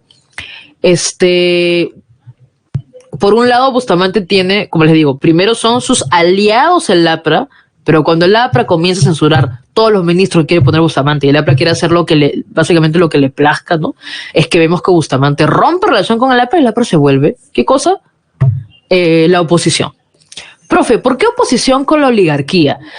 Repito, siempre va a ser este tema de la inestabilidad política que no... Sí, bueno, en parte tiene razón, ¿no? La inestabilidad política no permite que haya inversión, se afecta en el ámbito económico y es una inestabilidad política no tanto como la del tercer militarismo, pero por ejemplo, ahí lo tienes, no sé si lo han puesto, en una separata antigua, sí estaba, bueno, está escrito, no está la foto, pero sí está escrito, ¿ya? El APRA va a estar detrás de sus opositores y el mejor ejemplo es el asesinato de Francisco Graña Garland, ¿ya? Francisco Graña Garland va a ser el director del diario La Prensa, que es un director, es un diario que directamente opositor al APRA, ataque tras ataque escrito allí, fundamentado, eso sí, contra el APRA. Entonces, el asesinato de el director de un diario que prácticamente pues es opositor al APRA, esto obviamente es un crimen de los apristas, ¿no? Entonces, esto ya desata una crisis política. Entonces, ya sabes que siempre es, cuando hay crisis política, la oligarquía va a ver su beneficio. Y en este caso, bueno, Bustamante al romper con el APRA se había ganado a la oposición desde el APRA. Entonces ya te imaginas que eso es cuestión de tiempo para que el gobierno de Bustamante sea derrocado. La pregunta siempre es, ¿quién lo va a hacer? No, bueno, lo va a hacer uno de sus ministros, ¿no? Que es Odría, ¿ya? Pero ese es el final del gobierno. O sea, te estoy explicando más o menos cómo funcionó a nivel político. Pero sigamos hablando más bien qué logros se consiguieron en el gobierno de Bustamante, ¿ya? En lo económico, es básicamente en lo económico y en lo social, ¿ya? En lo económico tenemos la creación de la empresa petrolera fiscal. Yo te había comentado que desde siempre hubo pues una amplia crítica a la IPC, al International Petroleum Company, al problema de la Brea y Pariñas, que en la época de Leguía simplemente demostró pues que Estados Unidos era prácticamente dueño de todo lo que sería este yacimiento. Entonces vamos a ver como una previa lo que más adelante va a ser el acto de Talara y todo ello en la época de Belaúnde. La previa es la creación de la EPF, la empresa petrolera fiscal. ¿Para qué, profe? Bueno, se crea para que exista en el Perú una empresa que pueda, entre comillas, hacerle frente a la IPC, porque en teoría la empresa petrolera fiscal se iba a encargar de extraer, ¿no? O sea, esa era la idea, ¿ya? Esa era la idea. Pero acá tenemos solo la previa, el antecedente. Todavía no se da lo del acta de Talara que se recibe en el gobierno de Belaúnde, que la EPF iba a extraer el crudo, ¿ya? Por otro lado, también les decía, esto se mantiene incluso del gobierno de Prado un poco, es disculpe, el incremento del gasto público, ¿no? Que mientras se controlen los precios es porque el Estado está interviniendo en la economía, entonces esto significa un gran gasto público, o sea, un gran gasto desde el Estado. Y lo que pasa es que también, para hacerle frente, ya sabes, hacerle frente a la crisis que viene siempre luego de la posguerra, ya sabes, la posguerra, se comienza a incrementar el impuesto a las exportaciones. Entonces, si tú eres un oligarca que se dedica a exportar, obviamente también ahí tienes una razón más para estar en contra de Bustamante, ¿no? Quiero que te hagas eso también. En cuanto a lo económico, y esto lo digo en lo económico porque si bien es un tema de límites, luego va a afectar lo económico, es el Decreto Supremo 781, no te olvides, el Decreto Supremo 781, que es sobre la jurisdicción de la llamada 200 millas. No solo es las 200 millas, es también toda la plataforma marítima, el Zócalo continental, todo es de soberanía peruana. Este dibujito que está acá, que también lo tienes en tu separata, en la página 5 hay un fragmento para que entiendas que es la soberanía. Por eso es que el Perú tiene todo el derecho de tomar prisionero, bueno, de censurar y todo ello si se ve pues a un barco de otra nacionalidad sin permiso que está extrayendo, ¿no? Por ejemplo. Entonces, la idea es eso. Profe, ¿y para qué se declararía la soberanía, no? ¿Por qué la soberanía y por qué la jurisdicción, sobre todo, de la plataforma, el Zócalo, las islas incluso también, ¿no? ¿Por qué? Bueno, porque si nosotros declaramos que ese es nuestro territorio nacional, ¿ya? El mar y todo ello, obviamente también, ¿para qué es? Para reservar, proteger, conservar y utilizar, sobre todo, los recursos y riquezas naturales, ¿ya? Obvio, pueden navegar, ¿no? Todas las naciones pueden navegar porque es derecho internacional, pero ojo, ¿no? Cuando se meten, por ejemplo, a extraer recursos, ¿no? Y la idea, les decía, cómo se relaciona esto con lo económico, es que por este decreto va a permitir más adelante, pues obvio, un desarrollo en la extracción de recursos marinos y vamos a tener por eso el boom de lo que es la harina de pescado en el segundo gobierno de Prado, ¿ya? Pero es obvio.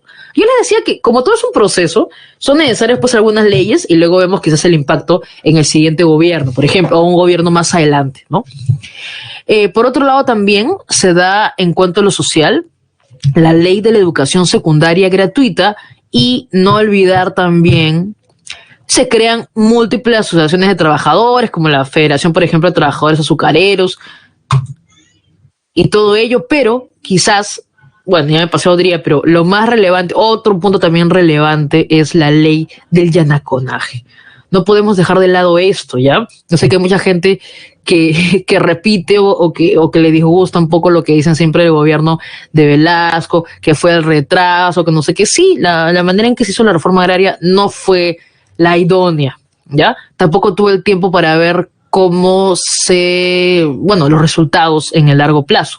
Pero el problema es que las desigualdades eran existentes, ¿ya? Y sobre todo, acá un ejemplo. La ley del llanaconaje, que se da en la época de Bustamante, ¿ya? Es lo que pasa es que el llanacón es ese, le te he explicado, es prácticamente es como una relación de servidumbre, ¿ya? Es una relación de servidumbre, el campesino está adscrito a la tierra, trabaja y no tiene un salario. Entonces quiero que entiendas eso, porque la ley de llanaconaje prohibió el trabajo gratuito, impone, y mira, estamos hablando de la década del 40, mira cuánto tiempo ha pasado, ¿no? Un monto salarial fijo para los trabajadores de la tierra, y sobre todo también que no se los desaloje de sus tierras, que siempre ha sido un gran problema por los latifundios, ¿no? Que cada vez van copando más y más territorio, ¿ya? Bueno, entonces tengamos en cuenta eso para recordar a Bustamante, pero les decía que la oposición aprista, que no logró derrocar a Bustamante, sino más bien los oligarcas finalmente deciden quién iba a hacer este golpe de Estado, ¿no? Y el elegido es Odría, ¿ya? Manuel Arturo, dicen, ¿no? Creo que era Manuel Apolinario, porque es Manuel A. Odría, pero resulta que más bien en su partida dice que es Arturo, ¿no? Y Apolinario lo ponían para fastidiarlo, básicamente. Uy, me estaba hablando también otra cosa en lo social. Acá tengo apuntado así grandazo para no olvidarme, ¿ya? La unidad vecinal, ¿ya?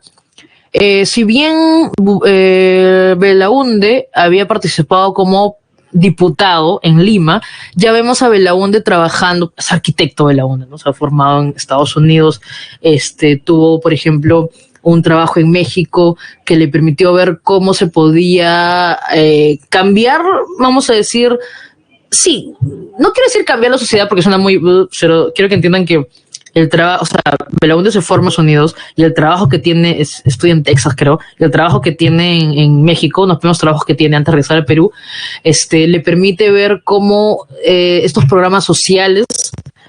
Aparte también quiero que entiendas que Belaúnde ha estudiado en Estados Unidos en toda la época del New Deal y se da cuenta cómo por ejemplo, los programas para las viviendas de los trabajadores y todo ello, cómo mejoran, ¿no? También la calidad de vida y todo ello. Por eso es que lo vemos también acá con una serie de proyectos urbanos, ¿ya? Y por eso es que está acá apuntado, no quiero olvidarme, que se crea la Corporación Nacional de Vivienda, que va a ser una entidad que permite desarrollar proyectos urbanos como la unidad vecinal número 3, diseñada y supervisada por Belaúnde. Eso viene de una idea, creo que son de un arquitecto británico, que era la idea de la ciudad jardín. La unidad vecinal es la que está frente a San Marcos, chicos y chicas. No sé si alguno de ustedes vive ahí, donde dicen que ahora hay un brote de dengue y todo ello, frente a San Marcos, ¿ya? La unidad vecinal número 3. Pero lo interesante es que tiene un proyecto, o sea, europeo netamente, ¿ya? O sea, la idea era la ciudad jardín. O sea, que sea jardín, espacios públicos y que crezca todo alrededor. Y si te das cuenta, tiene su mercado, tiene su comisaría adentro. O sea, es como una pequeña ciudad, pues rodeada por árboles, por todo ello, que buscaba, por ejemplo, que los vecinos sientan seguridad dentro, que los niños puedan jugar dentro, estar en las calles y como que no haya ningún accidente y nada de ello, ¿no? O sea, es un proyecto concebido de una manera muy, muy interesante. Es un ejemplo de las primeras unidades vecinales, ¿no? Como fue la unidad vecinal 3 de la época de Bustamante, diseñada por Belaúnde. Bueno, pasemos ahora. Bustamante va a ser derrocado por Odría. El gobierno de Odría es archimega conocido, ya, tiene sus simpatizantes, obviamente tiene sus críticos, pero aquí estamos para hablar al menos de los hechos, ¿ya? De los hechos y también hacer nuestro balance, ¿no? Ochenio de Odría. ¿Cómo Odría, profe, logra gobernar 8 años? Bueno, sabes que lo que suele ocurrir es golpe de Estado, como siempre, se instala una junta y luego la idea es que se convoque elecciones, ¿ya? En este caso, lo que va a hacer Odría es eso, llega al poder por un golpe de Estado, apoyado por la oligarquía, ya sabes, y luego para poder participar en las elecciones, él renuncia, que es la llamada bajada al llano. Él renuncia un mes antes de las elecciones, ¿ya?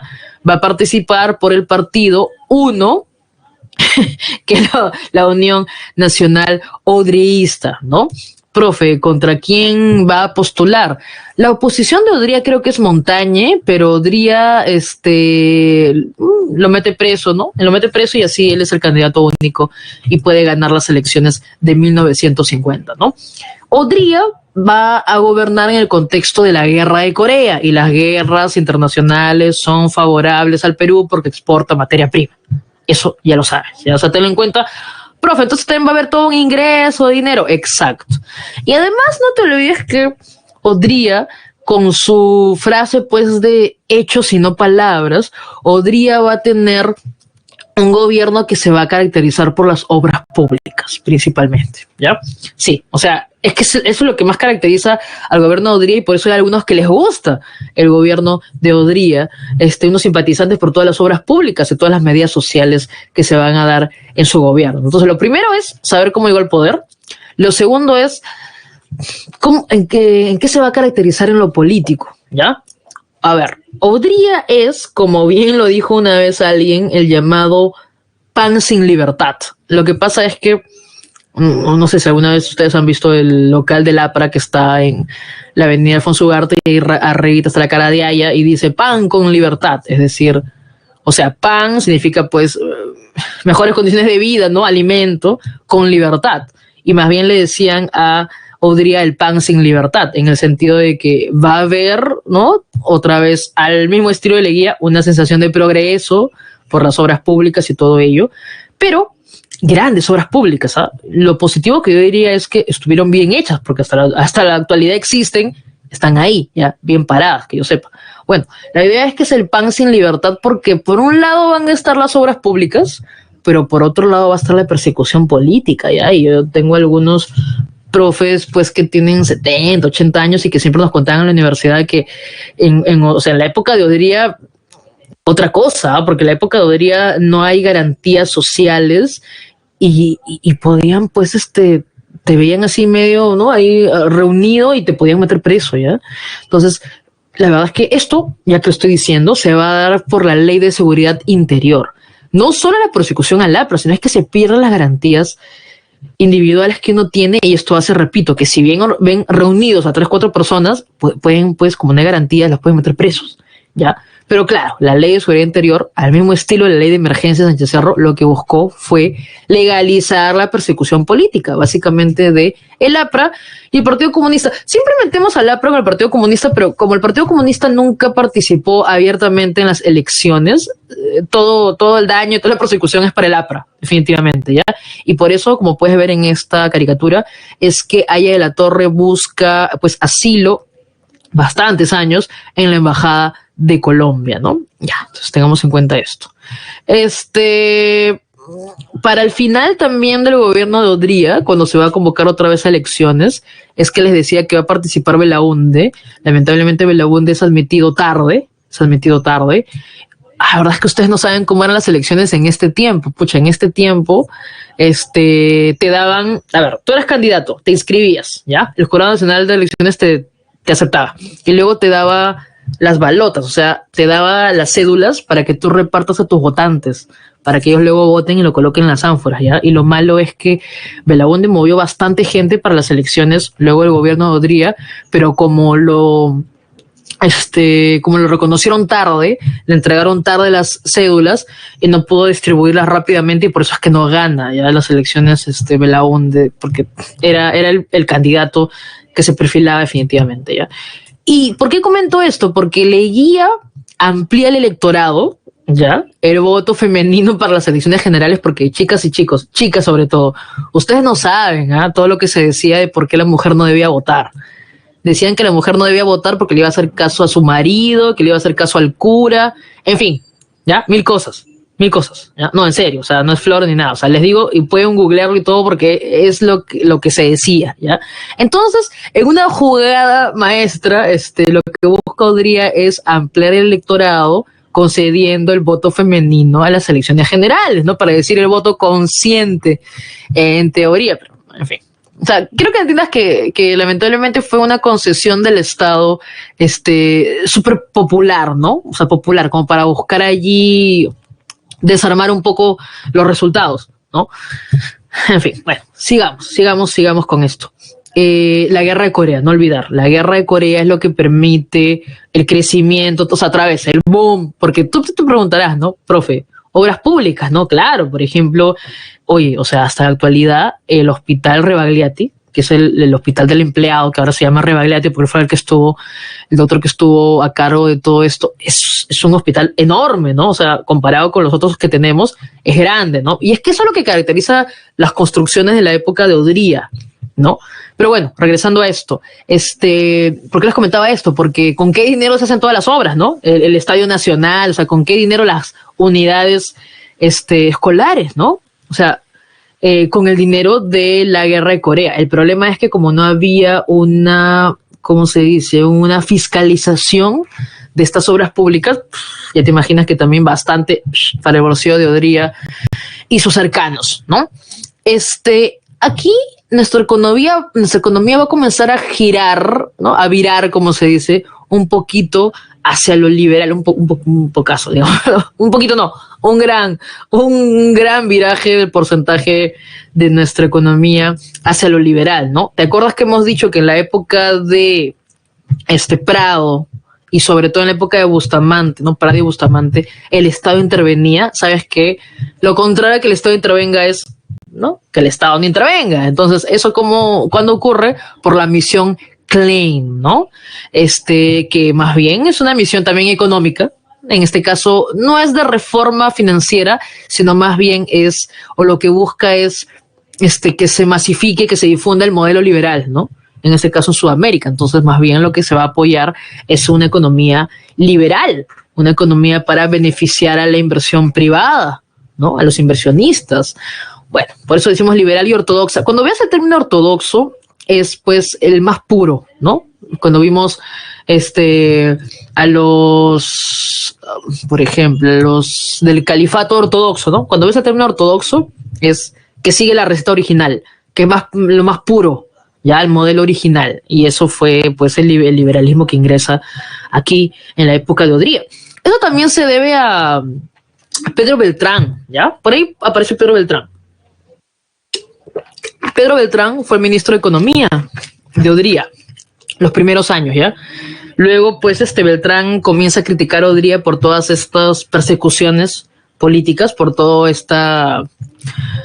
Bueno, por esta pérdida de las garantías sociales que te digo, y más bien, luego ya incluso lo va a meter preso, Odría y todo ello, pero desde Pedro Beltrán, que es también un personaje es un economista ligado a lo liberal, vamos a ver que el Estado comienza pues a virar hacia ese polo, ¿no? Que es una economía de tipo liberal, ¿no? Que básicamente apoya la industrialización, es verdad, pero lo que busca principalmente es beneficiar a los inversionistas.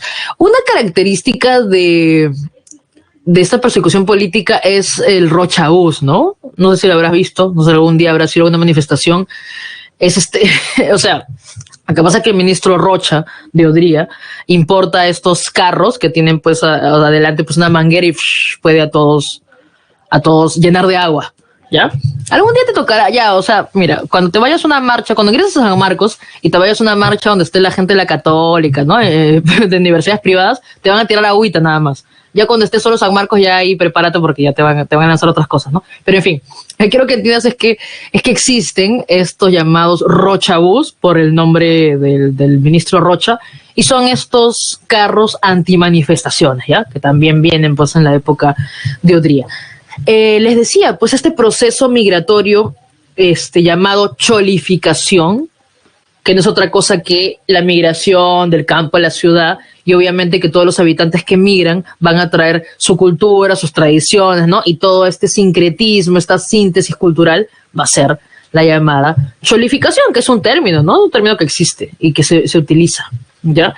Y bueno, las medidas asistencialistas que van a ir de la mano sobre todo de la esposa de Odría, ¿ya? María de Odría, que le van a decir pues la Evita peruana, es la primera, es una de las primeras en realidad, primera dama, va la redundancia, en tener esta labor, como que dejar más o menos cómo debe comportarse la esposa del presidente, ¿no? Y María Odría era la que estaba por todos lados en las inauguraciones, de las escuelas. Les decía que por esta masiva migración es que Odría va a comenzar, al mismo estilo de las unidades militares, a construir las grandes unidades escolares. Yo tengo por acá una cerca, ¿no? La que es Vidal. Hay otras que están el Melitón Carvajal, Alfonso Ugarte, en fin, hay muchas grandes unidades escolares que ahora son los colegios emblemáticos y que lo que buscaban era eso, poder brindar educación a grandes cantidades por todo el proceso migratorio que se da. Ya, entonces ya hemos mencionado por ahí algunas de las medidas sociales, el Estado Nacional, el Estado de la Uni, de San Marcos, el Seguro Social del Empleado, la construcción del Hospital del Empleado y los barrios también, las unidades vecinales, los barrios obreros que siguen organizándose. Y no olvidar esto, se crea el Centro de Altos Estudios Militares, el CAEM. ¿Por qué el CAEM es importante? Porque desde un principio en el CAEM se va a formar a los oficiales de las Fuerzas Armadas. Ojo, se les va a dar estudios en política, sociedad, porque lo que buscan es que estos militares puedan ser también gestores de reformas sociales, ¿ya? Por eso es que más adelante vemos un golpe de Estado institucional de las Fuerzas Armadas y establece una junta que finalmente le permite que llegue al poder a Belaúnde, ¿no? Bueno, luego el gobierno, bueno, acá está, ¿no? Las obras que hemos ido mencionando. Acá vemos pues también el llamado Pacto de Monterrico, donde está Pedro Beltrán, Aya de la Torre, Odría. Lo que pasa es que ya Aya de la Torre en el gobierno de Odría ya se da cuenta pues que eso de estar en oposición, ya fue, ¿no? Y que mejor hay que pactar con para poder, ¿no? Conseguir el poder, pactar con los intereses oligárquicos, militares, con todos, ¿ya? O sea, Sí, Odría lo persiguió, profe, ¿no? Estuvo ahí escondido en la embajada de Colombia, sí, pero luego se van a aliar, ¿ya? Más adelante, no te preocupes, ahí alerta de spoiler, ¿ya? Ok, ahí está pues nuestra estimada María Delgado Romero de Odría, la encargada pues postuló a la alcaldía de Lima, bueno, no pudo ganar en este caso, pero igual es un personaje interesante bueno, fue la cara visible de todos estos programas sociales que hizo el gobierno, ¿no? Y la cholificación, repito, es un término que se utiliza. Ya sabes que es el proceso por el cual el indígena se incorpora a la ciudad con toda su propia cultura y también asimilando los patrones de la ciudad, patrones occidentales, ¿no?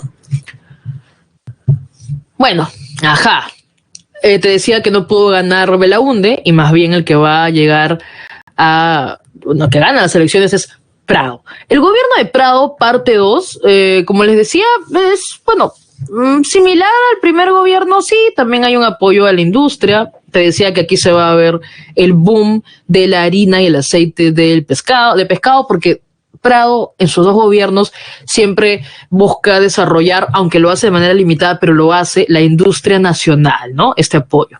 También siempre, fíjate cuál es el contexto internacional.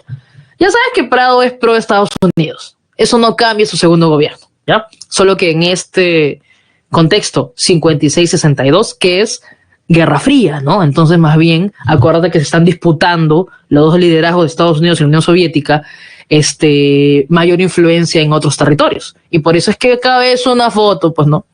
De Prado con Kennedy.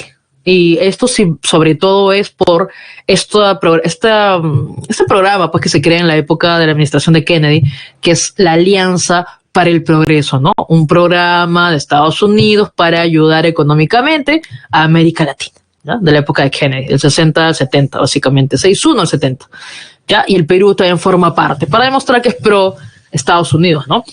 También otra manera de demostrar que somos pro Estados Unidos es, pues, que en este caso censurando, ¿no? Lo que estaba ocurriendo en Cuba, porque acuérdate que también estos años es la época de la Revolución Cubana.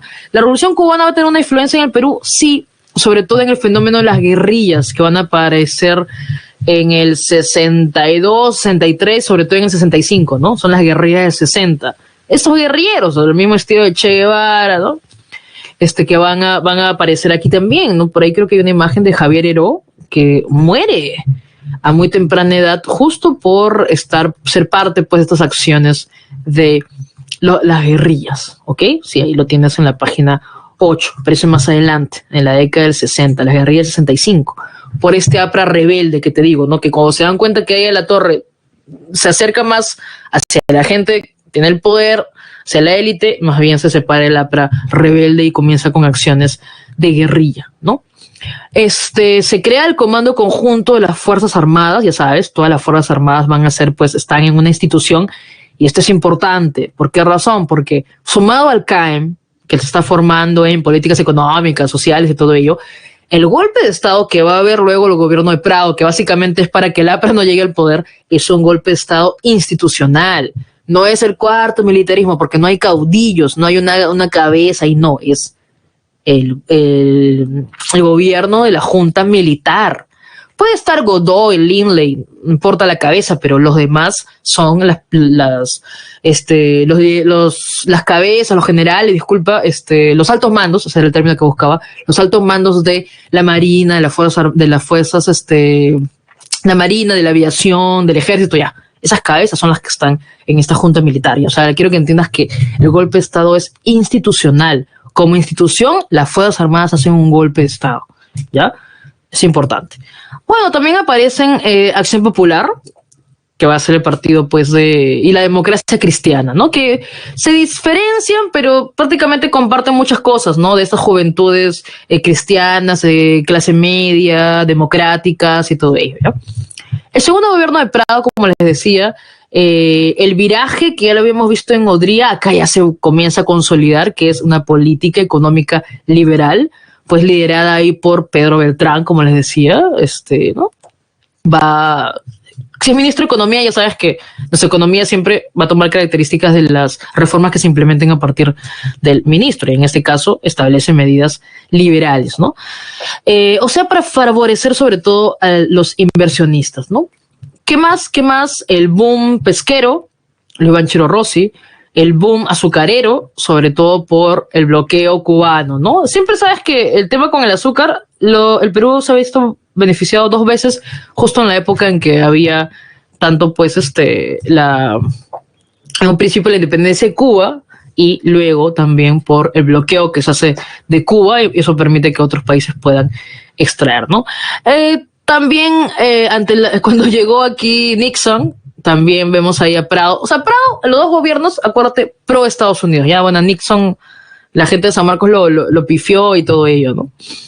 Otra cosa que está ocurriendo casi a fines en verdad, del gobierno de Prado, es un liderazgo campesino, que es el de Hugo Blanco, que comienza a enfrentarse a los latifundistas y lo que hace es reclamar las tierras que son de las comunidades campesinas. Como te decía, esto se arrastra de tiempo. El problema que se tuvo con los gamonales, sumado a lo de los yanaconas, que te digo que recién el gobierno de Bustamante como que ganan esto, algunas medidas favorables por la ley de yanaconaje, pero es un gran problema el latifundio, grandes hectáreas de tierra en pocas manos. Entonces, Hugo Blanco, en Cusco, lo que va a hacer es liderar a diferentes campesinos que comienzan a enfrentarse a los latifundistas, ¿ya?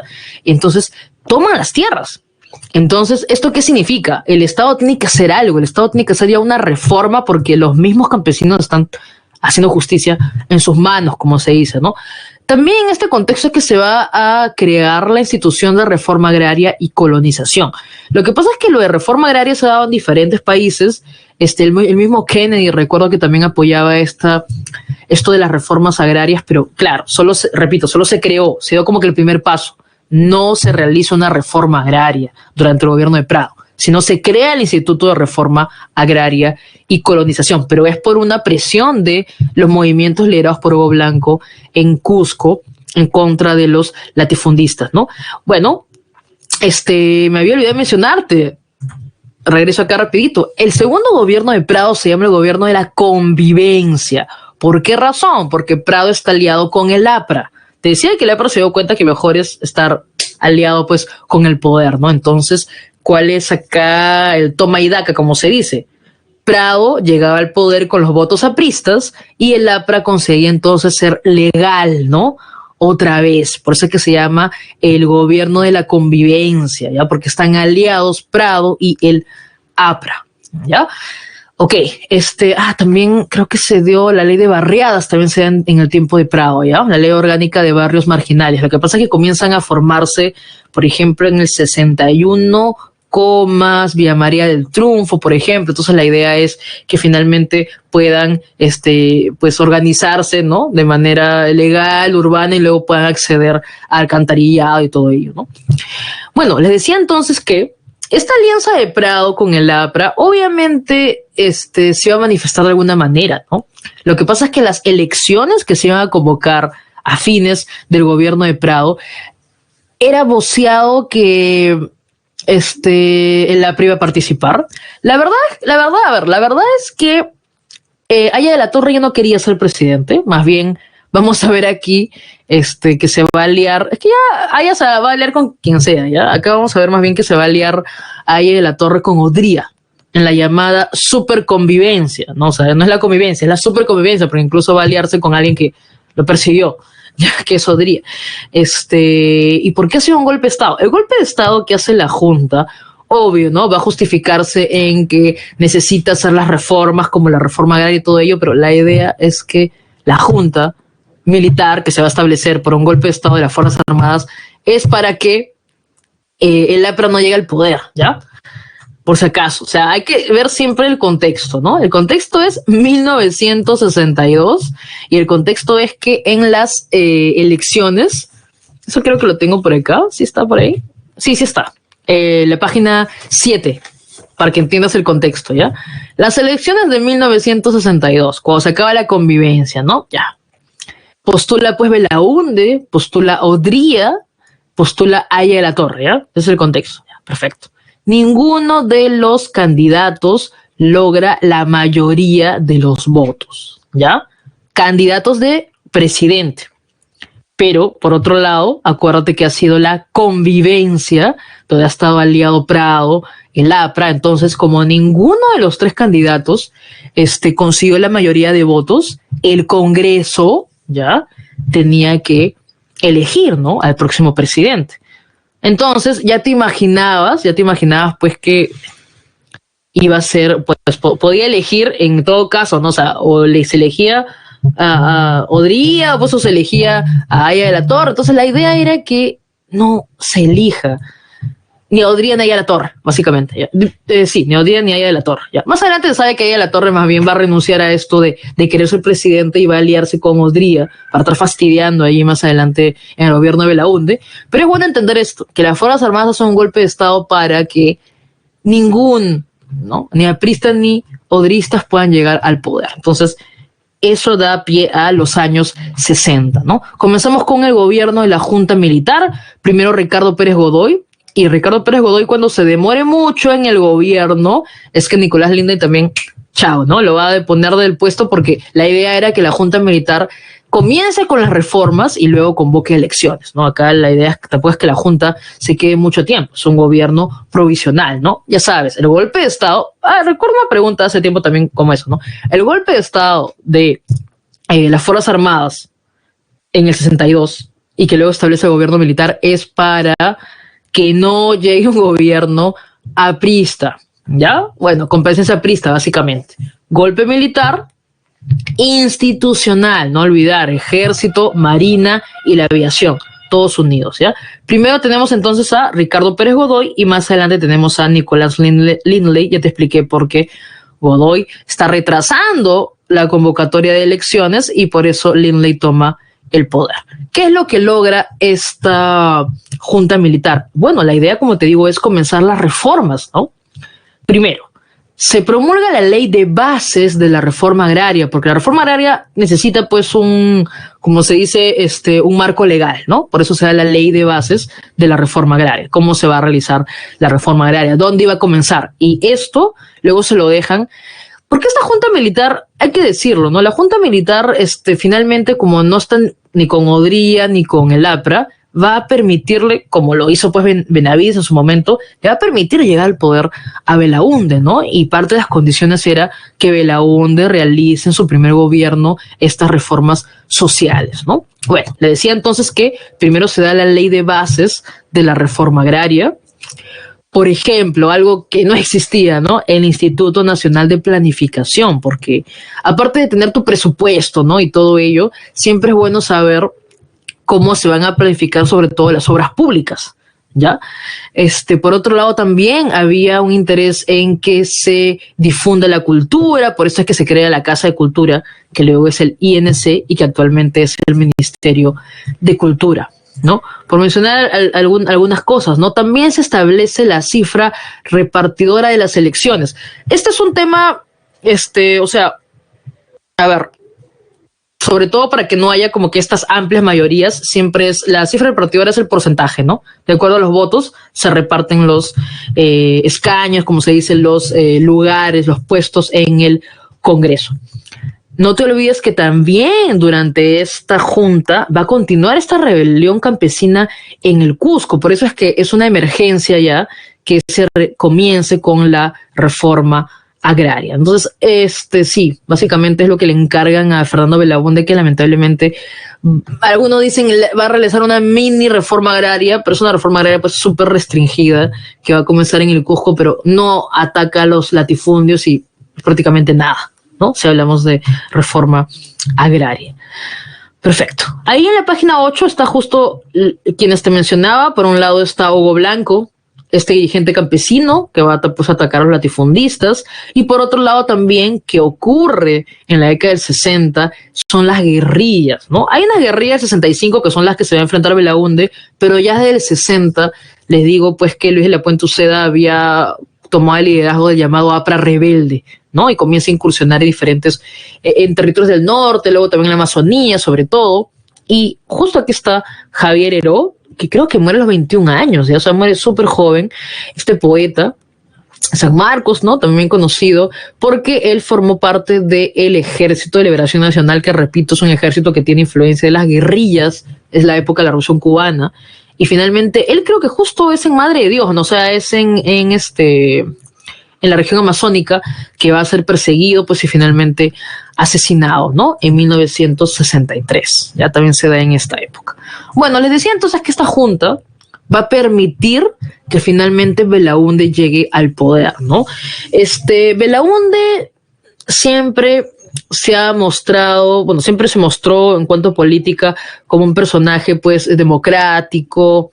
Incluso, pues hay muchos que hasta la actualidad lo toman siempre, pues, a Belaúnde como un ejemplo, ¿no? Bueno, no te olvides que él llega por Acción Popular al poder, así que este partido ya lo vamos a ver también más adelante y hasta la actualidad lo vemos, pero sobre todo es el contexto en que llega Belaúnde al poder, ¿ya? Por una parte es que las Fuerzas Armadas le han, no quiero decir cedido, pero le han permitido, ¿no?, el tránsito al poder, ¿no? Entonces, él por un lado tiene el apoyo de las Fuerzas Armadas y también las Fuerzas Armadas van a pedir, pues, lo suyo, o vamos a ver una presencia fuerte de las Fuerzas Armadas, de redundancia, durante el primer gobierno de Belaúnde, ¿ya? Y las Fuerzas Armadas también van a tener ahí sus cosillas, ¿no? Por ejemplo, el tema del contrabando, es algo que incluso le salpicaría hasta a Velasco, ¿no? Hay una investigación que dice, pues, que demuestra que más bien Velasco apura a hacer golpe de Estado porque estaba a punto de descubrirse una investigación que le salpicaba a él también un tema, pues, de contrabando durante la época del primer gobierno de Belaúnde, ¿no? Pero bueno, la idea es entender que ingresa respaldado por las Fuerzas Armadas. Vamos a ver la presencia de las Fuerzas Armadas de muchos ministros, por ejemplo, las Fuerzas Armadas en el primer gobierno de Belaúnde. Un tema, ¿no? Un tema a tener ahí a los militares también dentro, porque sabes que en cualquier momento también puede ocurrir algo, ¿no? Por otro lado, también en cuanto a la política, tiene un apoyo de estas juventudes de la democracia cristiana, por ejemplo, y más bien la de siempre, ¿no? Él es el presidente, pero por la cifra repartidora, así no hayan colocado los presidentes, así no haya colocado el presidente, sabes que en el Congreso va a estar el APRA, que ya está aliado con Odría, con su partido que es el UNO, la llamada superconvivencia, ¿no? Y el APRA y el UNO van a ser la oposición de Belaúnde. Entonces, ya sabes que esta es otra triste historia de un presidente con oposición en el Congreso, ¿no? Por otro lado, te decía que han surgido los movimientos guerrilleros de la izquierda revolucionaria, como fue el MIR, y del Ejército Liberador Nacional, ¿no? Que, por ejemplo, el de Javier Heró, que vimos allí. Una cosita que sí debes apuntar y recordar, porque justo creo que hay una pregunta, y que fue, pues, una demostración de Belaúnde y su democracia, ¿no? Que siempre ha sabido venderse así Belaúnde, es que ahí nomás cuando llega al poder, ¿no? Poquitos meses después, septiembre de 1963, otra vez, ¿no?, se realizan, por primera vez después de mucho tiempo, las elecciones municipales, ¿no? Donde va a triunfar Luis Bedoya, que también creo que ha fallecido hace poco nada más, ¿ya? Bueno, un poquito en cuanto a la política. En cuanto a la sociedad, y esto es algo que siempre escribía, bueno, también Belaúnde es muy bueno en oratoria, o sea, no al nivel, pues, de Alan García, pero Belaúnde sí, siempre sabía cómo expresarse, ¿no?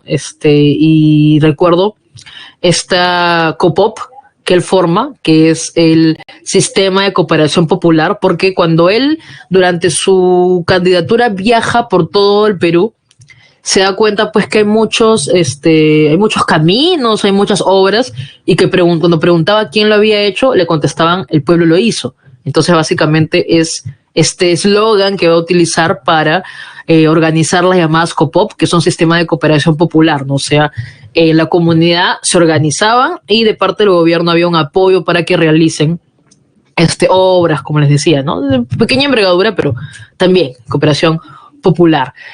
Se promulga la ley de reforma agraria en el 65, pero siempre te van a decir que es una reforma agraria tímida, por no decir que es una reforma agraria restringida, limitada, porque finalmente no se afecta a los latifundios, ¿ya? Ese es el problema. El problema siempre ha sido los latifundios, pero no se afecta a los latifundios, ¿ya? Eso también es una justificación para luego también el golpe de Estado contra Belaúnde Terry, ¿ya? En cuanto a lo económico, la caja de consignaciones, esa que vimos atrás de la época de Piérola, se reemplaza por el Banco de la Nación, ¿no? Una entidad bancaria de este caso, pues, creada por el Estado, definitivamente.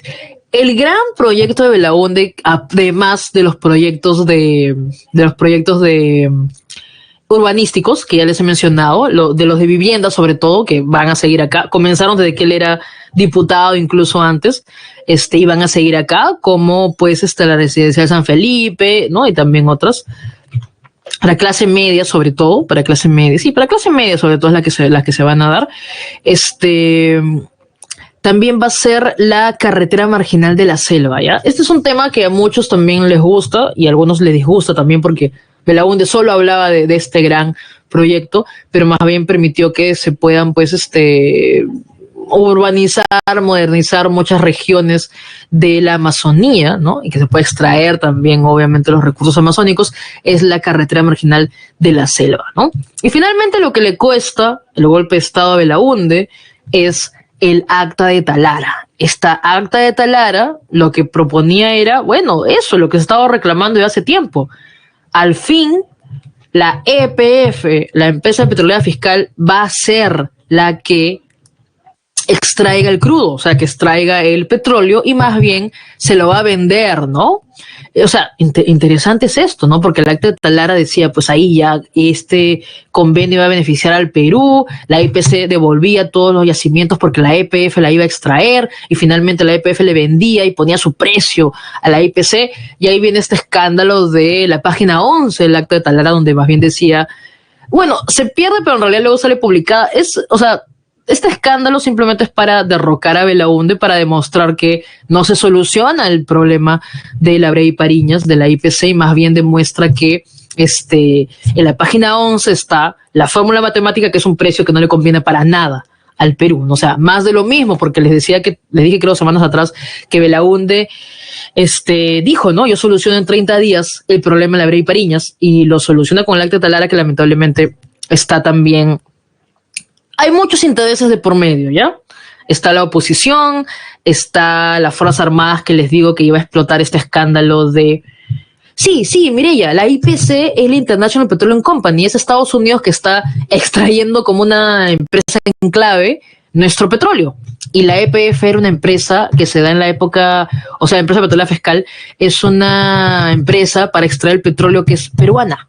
Entonces, wow, ¿no? Acta de Talara, el Perú recupera su petróleo, ya no lo va a extraer la IPC, lo va a extraer el mismo Perú y se lo va a vender al precio que quiere, pero luego demuestran en la página 11 que es un precio que no conviene al Perú. Y ahí es el escándalo de la página 11 que le permite pues a Juan Velasco Alvarado, que como te digo, por ahí le iba a salpicar un tema de contrabando en las Fuerzas Armadas, un golpe de Estado, ¿no? Y esto se ve aquí en una caricatura, ¿ya?